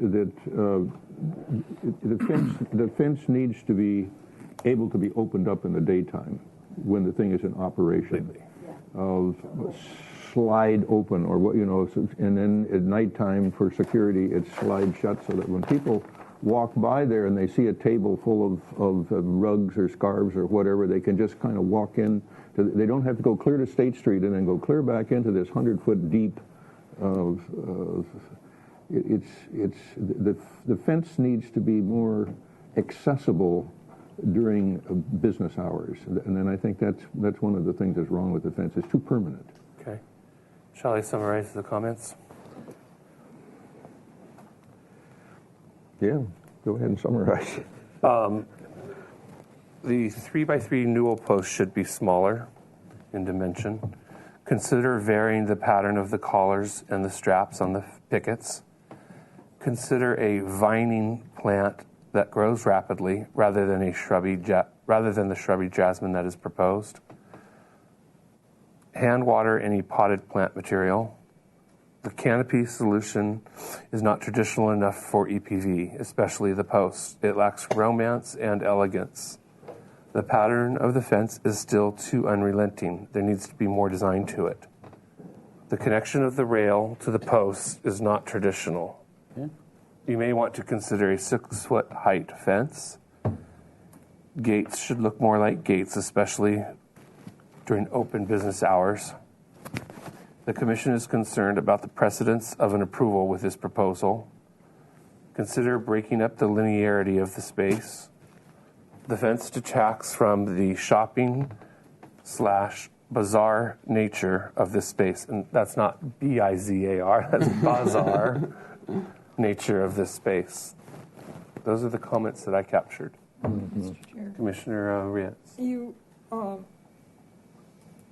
Mrs. Murray gave a comment about the beach down there, the way they handled The grill. I don't. Perhaps that.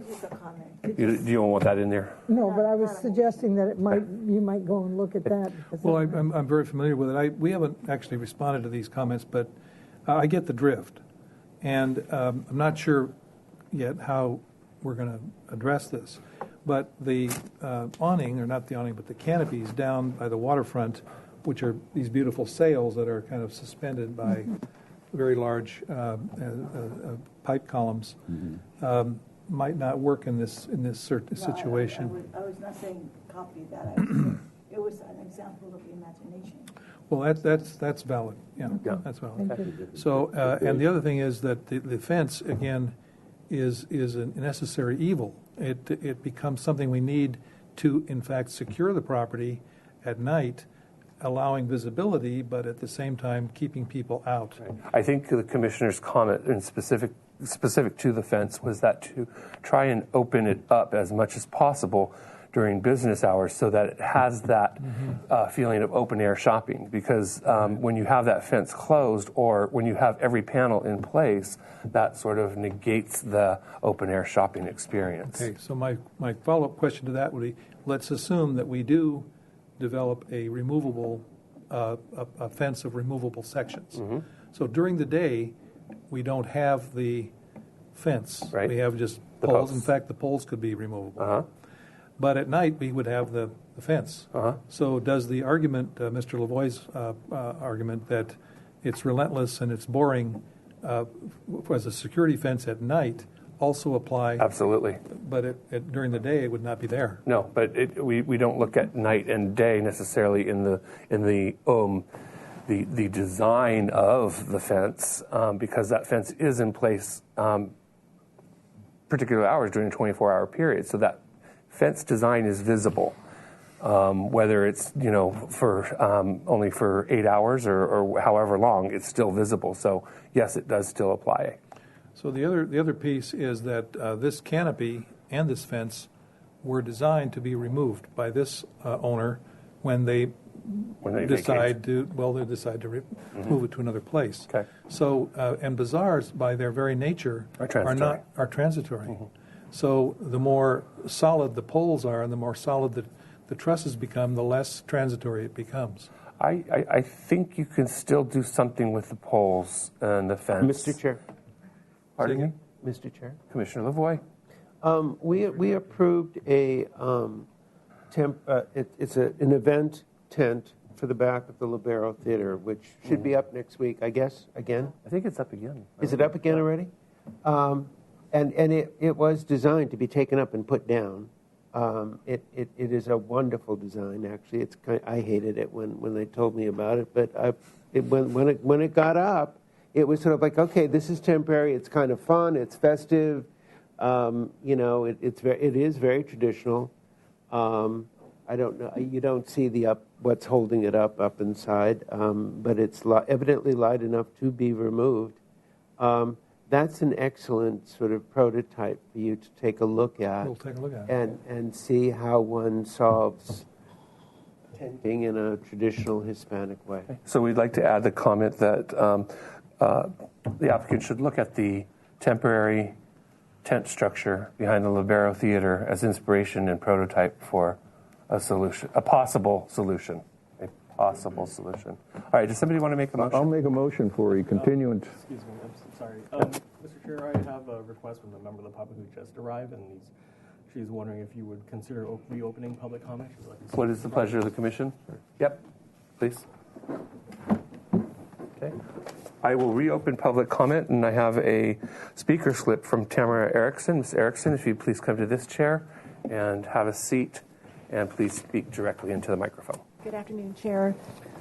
Tamara Erickson. My family owns the Neil Callahan Building at the corner of State and Coda, and I have been doing my due diligence to research online all of the changes. Did not see anywhere, at least in what was posted today, about the fence, and so this is new news to me.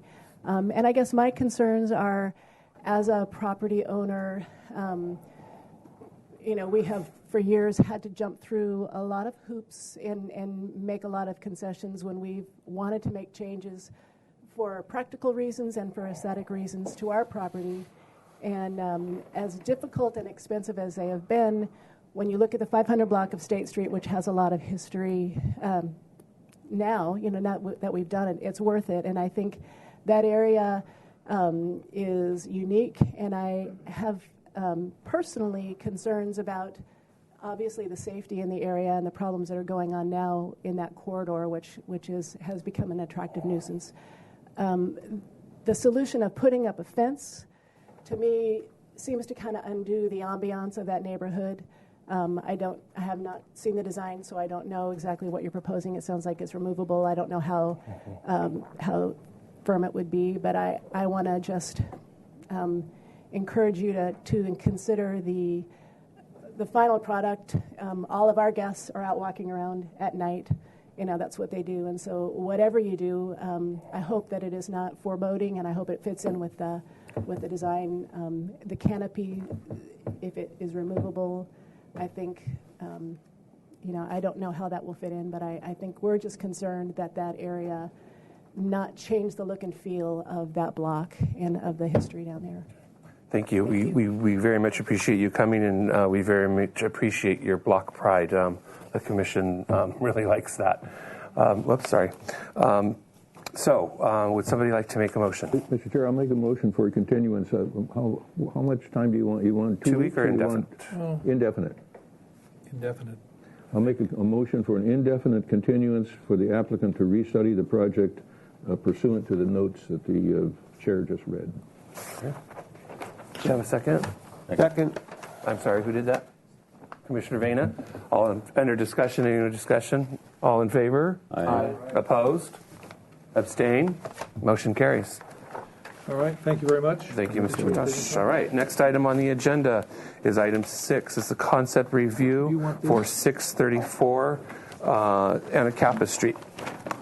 This is a proposal to demolish 2 existing commercial buildings totaling 520 square feet and an existing 1,850 square foot single-family residential unit and detached garage to construct a new 3-story mixed-use building on 2 lots, 630 and 634 Anacapa Street, totaling 28,145 square feet. This is the second concept review. Comments only. The project requires environmental assessment and staff hearing officer review for a requested zoning modification. Project was last reviewed on July 1st, 2015. The comments from that July 1st, 2015 are as follows. Commissioner Winnick found that the Anacapa elevation to have more interest than the Ortega elevation. The Ortega elevation could use further aesthetic studies. On this elevation, the roof line was too even, giving the building a long appearance. He could support the roof deck as a valuable amenity and found that the tower element helped to break up the length of the Ortega elevation. The outdoor dining in the commercial section of the building is acceptable. Commissioner Schallenberger requested that there be further interplay between both stories on the Ortega elevation and a separation from the La Fortuna building. Along the Anacapa elevation, cornering Ortega Street, further study on the massing to create separation is necessary. He liked the interplay of the different balcony structures. Commissioner Mahan liked the two-story corner element and its compatibility with the pink building on the opposite corner. On the Ortega elevation, he suggested that the hip element extend out, or the addition of chimneys could help break up the structure and give more variety to the roof height. He could support the rooftop patio instead of a mass of balconies. He found the southwest corner along Ortega Street too bulky and not compatible with EPV guidelines. Commissioner Murray suggested softening the Ortega elevation would be beneficial to the neighborhood, including the southwest corner, to lessen the impact of the mountain views. Commissioner Vena stated that the driveway wall along the Ortega elevation was too flat and too linear and could use some additional detail. The parallelism of the structure was excessive, and it would help to break up the monotony by adding arbors and extending them out to the public right-of-way. He suggested that the balconies be done in metal to appear massive, to fit in with the architecture and to add contrast to an all-white building. Chair Suding found that the north elevation sidewall need more work and that the southwest corner of the elevation should be too bulky regarding size, bulk, and scale. The commissioners were in support of the roof deck. The motion was to be continued indefinitely to the Planning Commission with positive comments in favor of the project. The motion was made by Mahan, was seconded by Winnick. It was a 6-0 vote. Drury, Lavoie, and Arias were absent. I need a sip of water. Please introduce yourself for the record and give us a brief reason. Brian Cornell, Martha DeGeisis here. My cell phone underneath there. That one. No, that's mine. Let me you want me to call it? No. So this is what you looked at before. If anybody wants to review these plans, I won't spend any time on that. The project, we actually went to the Planning Commission with the notion of a fourth-story roof deck. But subsequent to that, we have actually eliminated it, and we're back, more closely to what you all reviewed. As a reminder, as far as the plan is concerned, site plan, the intent is to have a restaurant space on the corner with another small retail space. The rest of the ground floor is pretty much parking for the apartments above. The apartments above are configured in a courtyard arrangement. So this is Anacapa, this is the Ortega side, and then looking at the elevations,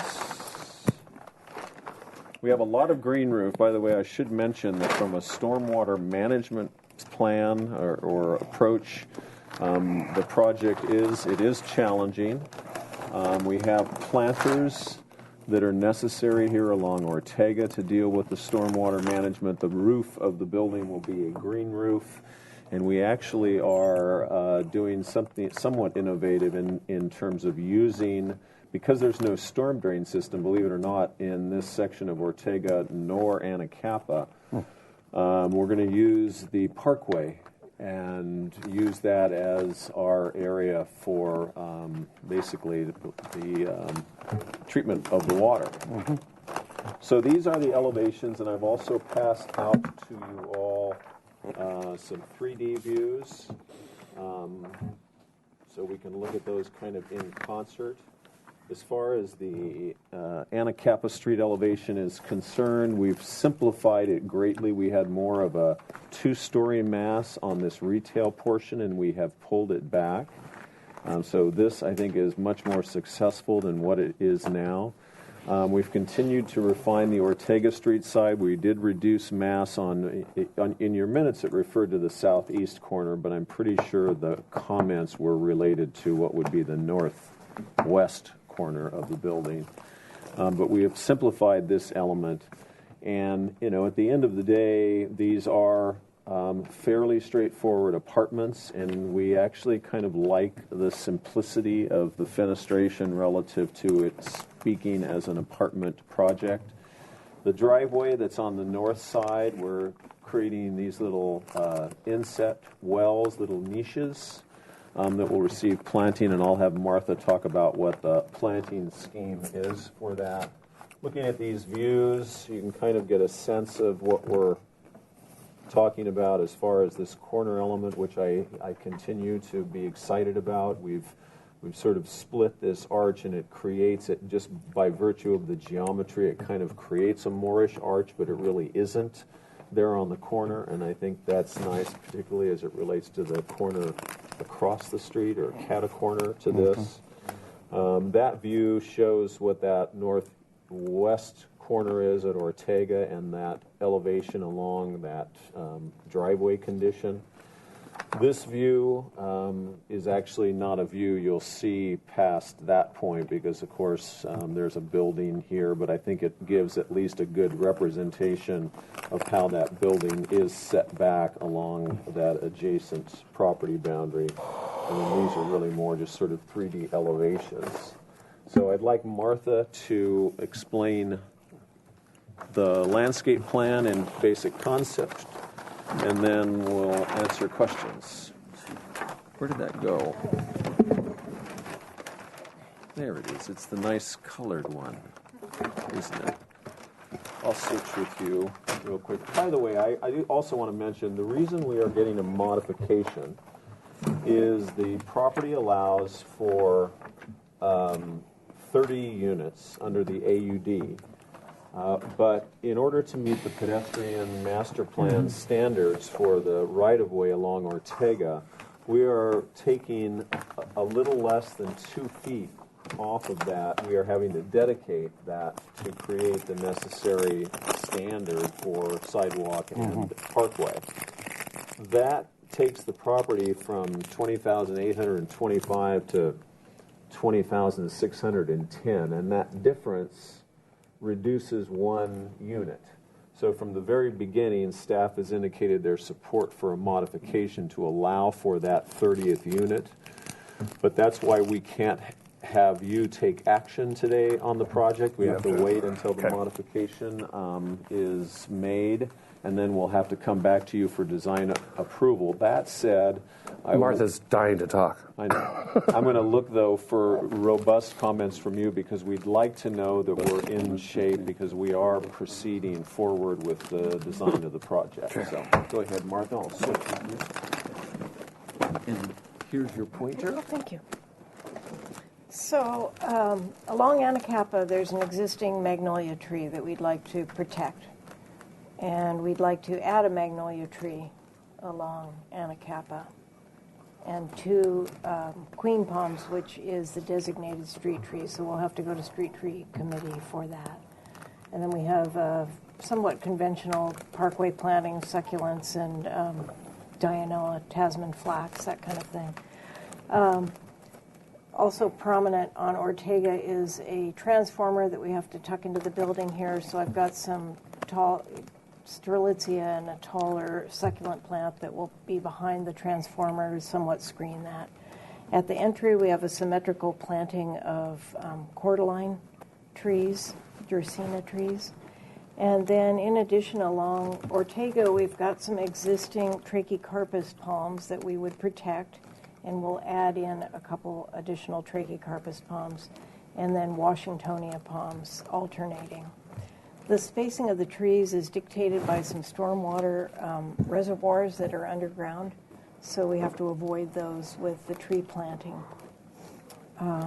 Along the frontage of the building, we've got some tall accents that would be Dracaenas, Strelitzia nicolai, or the giant bird of paradise, more cordylines, a tall cereus plant, or cactus-like plant, and tall aloe plant, bird of paradise. I realize and- we forgot the Yeah, I planting. have not addressed That's that the most yet, but important thing. it's at the very most. What are you going to put there? Well, we've got that tall opening, and I can put, I don't know if we want to get involved with a vine because of the maintenance issue, but we could possibly. It's a masonry wall. Right. But it's the access to it, because this is the Yeah. adjoining Yeah. property owner's driveway. So in addition, we could, depending on the exact clearances, we could put some tall succulent-type plantings like pencil tree or... I'm not going to get a sun there, but anyway, Yeah. you'll study yeah, that. we'll study that. Yeah, we're putting you on the So spot. we've got these planter boxes that are going to filter some of the storm water. So again, these are raised up, but we've got a pretty dense planting of succulents and plants that'll tolerate that wet, dry, and the loose soil condition. Some enhanced paving at the patios, of course, and the entry driveways. And I think that pretty much sums it up in a quick way. All right, does that conclude your presentation? No. Sorry. Just real quick, I wanted to mention to you a little dilemma that we have, and I thought that it would be good for the board to discuss this. When we originally presented this to you, let me see if I can find a good view that shows it. This one here. We actually were proposing the notion of awning elements over these outdoor seating areas. So these are intended to be outdoor dining areas off Ortega and Anacapa. The way that staff interprets the setback requirements for the AUD, they allow for a variable setback. So if I go to the site plan real quick, sorry, Mr. Chair, I always feel like I'm taking too much time, but I'll try to. He has a way of making me feel. Are you done yet, Mr. Cannell? No, you're not that bad. So we have a variable setback here, which ends up equaling 5 feet, and these areas here are where we want that outdoor dining. But staff's position so far, and perhaps you can influence them, is that we can't have any overhang in that setback area. No balconies, no trellises or anything. And we feel that a trellis would be a wonderful element here, and what doesn't really take away from that, the nature of that setback. There may be nothing we can do about it, but perhaps you could at least address that or speak to that issue. Because I think there should be on that setback relative to buildings. I would like to see, and I've mentioned this to Irma, who is here, that perhaps there is a limitation on overhangs in those setbacks, but the design review can be given discretion if it's something that is appropriate in certain cases, so that it's just not a blanket. You can't have any kind of an overhang, period. Who's going to answer that question for us? All right, that concludes your presentation. Yes, it does. All right, Thank you, Mr. we Chair. have Irma Nzaweta here. If Ms. Nzaweta would like to speak to the commission, it'd be appreciated. Thank you, Mr. Chair and Commission. With respect to the AUD 5-foot variable setback, we don't treat it any different than other setbacks with respect to what we would allow to approach. We don't allow anything that is a structure in the setback without a modification, and certainly anything that obstructs the light and air. There is the provision that would allow a cantilever element. My microphone's on. To encroach 2 feet into the setback, and in this case, for the project, it would be the compensating area that Mr. Cornell was talking about or pointing out. Anything beyond that would require modification. The commission can certainly express comments with respect to that for the modification or the staff hearing officer. Did you have anything else to add about the project in general? No. Okay. Mr. Ng, did you have anything to add? Okay. I will open public comment. I have one speaker slip from Mr. DeForest. Mr. DeForest.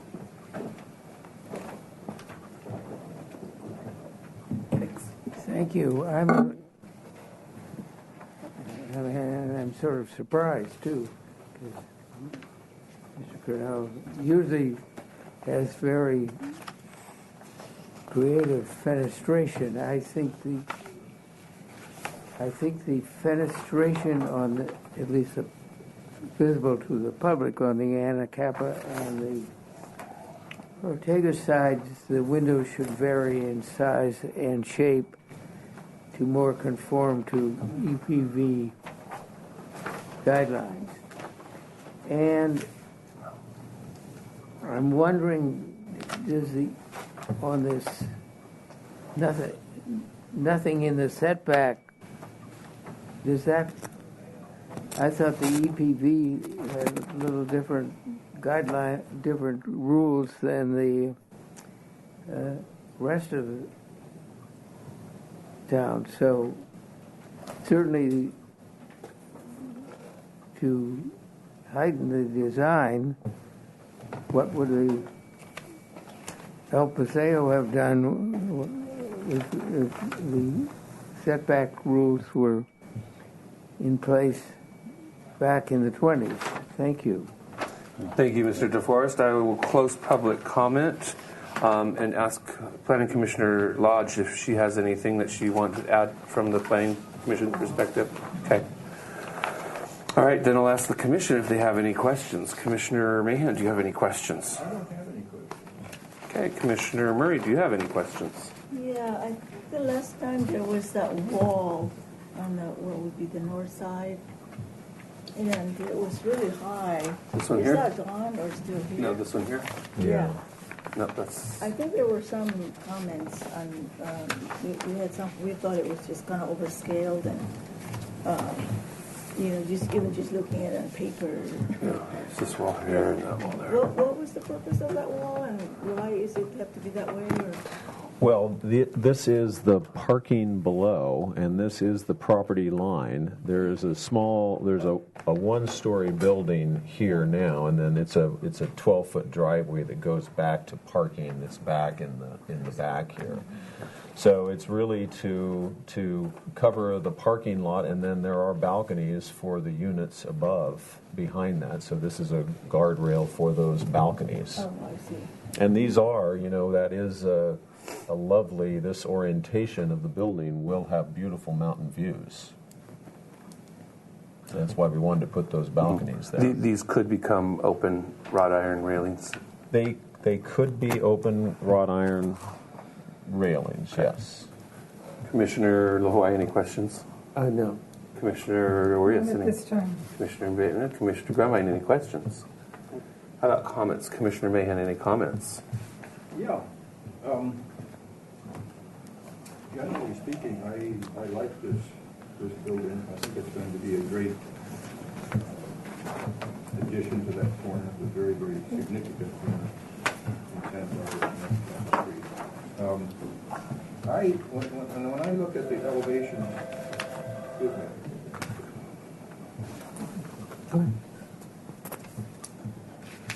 Excuse me. I see in the commenting on Mr. DeForest's comments about the windows and the regularity of them, I see a variety. I see a variety and I see a uniformity that I think is nice. There isn't a part, I'm looking at I believe this is the Ortega elevation now, and there's a apartment building in the middle has a regularity that I think feels good, and there's a certain simplicity in the regularity. And then you go either to the right or to the left, and it gets more romantic. I think that breaks the massing up in a good way, so that there's not too much regularity and there's not too much variety. And the same is true along Anacapa Street. There's a regularity in the south portion, and then over that recessed area, there's an irregularity. I think it just works really well.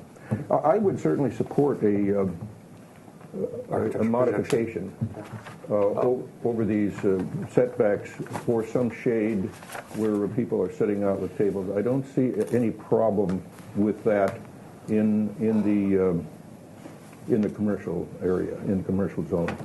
if I want the architect to be careful about the thickness, the visual thickness of some of these openings.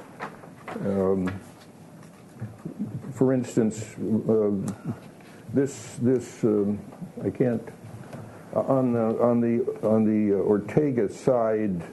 There's a hallway going in, and there's an arched doorway. Yeah, right. Well, if you look at the plan, you see there's an opportunity there to have a very, very thick. You could have the expression of a very thick wall, even though, and this perspective doesn't show it.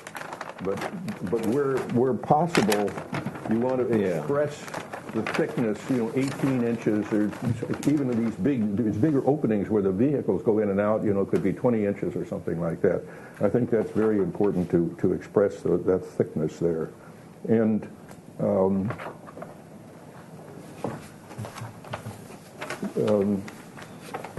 that generally are my comments. I think it's headed in the right direction. Commissioner Murray, any additional comments? No. Okay. Commissioner Lavoie, any additional comments? Yeah.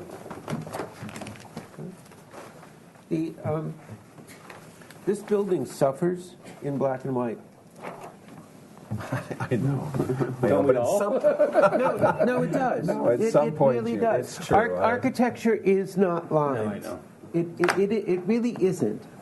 So when you go through the extra effort of modeling this, it allows us to see this building as it's really going to be. It has a huge amount of variety, not too much variety, just enough. There are elements of this building I really like, and some have fallen by the wayside. One of the things I really like is the corner element. I really like that cut-off arch.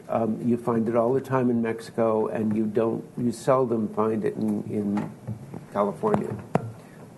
That's a lovely element, unique to this building. There's a nice play of void and opening. What was lost were these. And it's either the columns need to be flush with the building if if you can't have an overhang, and if the pergola sitting on top of it only sticks out 2 feet, well, maybe it only sticks out 2 feet, and you trail a line across the top of it to give it some emphasis. Those particular elements, I think, is an unfortunate loss to your design. Otherwise, I think it's a very handsome building and very appropriate for the district. I tried to get it in color for you, and you didn't have time. My staff resisted. I mean, I should even point out to you that. Hold on one second. Okay. Commissioner, yes. Any additional comments? I like the building. I think it's going to be a good addition. I want to act as a biologist and tell you anytime you talk about trellises, birds like to sit on trellises. Mm-hmm. And what do you have against birds? It's not the birds she complains about. I'm being a lady and not going into that detail, but I can after the meeting if you'd like. It's good fertilizer for the plants. They also carry silicosis and other diseases, so that is something for you to seriously consider. But I think the design is very nice, very attractive. Commissioner Vena, any additional comments? No, I like the project very much. I think I concur with the modifications, and other than that, compliments on the design. Commissioner Grumbine, any additional comments? Just a few. Just for the fenestration, I know that there is a tradition of allowing for the sort of the lower floor commercial no mullions look, or the big picture window. I think it works more on that corner element than on the others. If it's not sort of a selling open steel version of fenestration, it would. I think the other ones, the subdivided fenestration, just seems to look better. The depth of wall just because it was brought up on that corner element. I think that those upper little windows can use it, especially because you have those giant arches looking so great down below. And because you asked for robust comments, with a big R, with a big R. on this corner, I need that on screen, please. Oh, sorry. Yeah. I think the Taco Bell model should be avoided for that little corner, the 3 or 4 feet of tile. So it's some way of either hiding it or transforming it.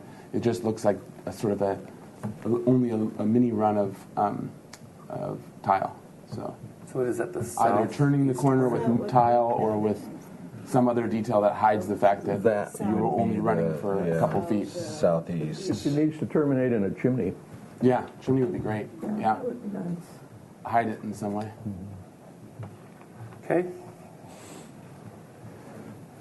I will summarize. Generally speaking, this building is going to be a good addition to this significant corner. The variety and uniformity of the windows feels successful. The Commission would support a modification for a canopy-type projection into the 5-foot variable setback. Pay close attention. No, I'm sorry. The Commission would support. Okay, that's good. The loss of the overhead elements in the setback is unfortunate. Please pursue a modification or at least alternative solutions such as the simpler 2-foot projections into the setback with a vine. Okay. Columns were an important part of that too. Okay. The columns are an important part of that setback and elevation. How's that? Is that all right? Yep. Okay. Pay close attention to the expression of thick walls at openings, especially at the vehicular openings. The building appears to have just the right amount of simplicity in balance with variety.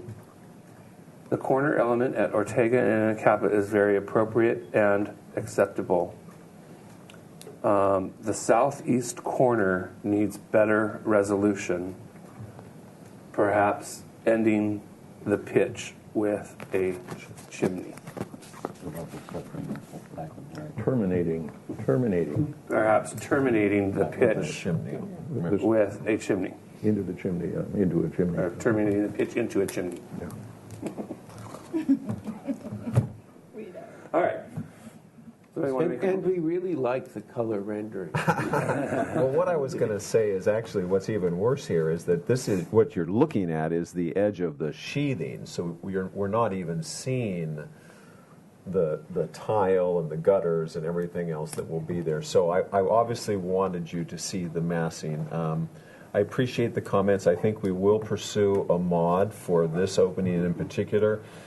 These openings, by the way, are, I don't know if you noticed on the plan, but those are designed to be accordion doors that would open completely up. So the columns I don't think affect that at all, and we will do that. I guess what I would like to know that you all are comfortable that we are at a point where you could give design approval were it not for those mods, just so that I have a comfort level because I'm moving forward. I know. No, I'm just. Let me address that. And we can change our minds. Yeah. You could get into a pickle, and we could get into pickle if we say that we would give you that blessing. I think you need to take what comments you heard, which were mostly positive, and use that as your sounding board for whether or not you're ready for PDA. Okay? I'm just trying to... No, that's fine. That's fine. You gave me good... We do support. I should add, to make it clear... Hold on 1 second. May I have the floor? I want to add to the comments that the Commission does support pursuance of a modification into the 5-foot variable setback. Mr. Ang. We also need some comments about the modification for the density element of having the extra. Does somebody want to make that comment? I think I think I heard that the Commission, since we didn't make a comment against it, that the Commission does support the modification at the driveway, basically, for that 30 unit density? Extra unit. The extra 1 unit. One extra. The unit. extra 1 unit. Okay. So does the commission feel any differently? No. I did want to just ask a question because now that this is in mod land, and I know that normally we don't consider parking, we're not supposed to be about parking as much or at all. But does it now make sense to, I don't know the counts, to raise up that issue of the parking? No. Or is it just purely design? That has to do with staffing and planning. This isn't a zone of benefit because it's right across the street from the parking structure. Unlike the one we were looking at a couple of weeks ago, catty corner across from the courthouse by the music shop, where it's a long way. It's it's a block and a half from the parking structure. So the parking probably won't be an issue. Okay. So would somebody like to make a motion? Do you want indefinite? Oh, yeah, because you have to go to we don't know. I'll make a motion for an indefinite continuance with the positive comments that were outlined by our chair. Second. Okay, we had a motion by Mahan, second by Urias. Any discussion? I want to clarify this is a continuance to staff hearing officer and then to return to the Historic Landmarks Commission. Okay, yes, it is. Thank you all. Appreciate Thank you. Okay. All in favor? Aye. Opposed? Abstain. I gave you that one, Jennifer. Just so you can have a Yeah. Meeting adjourned.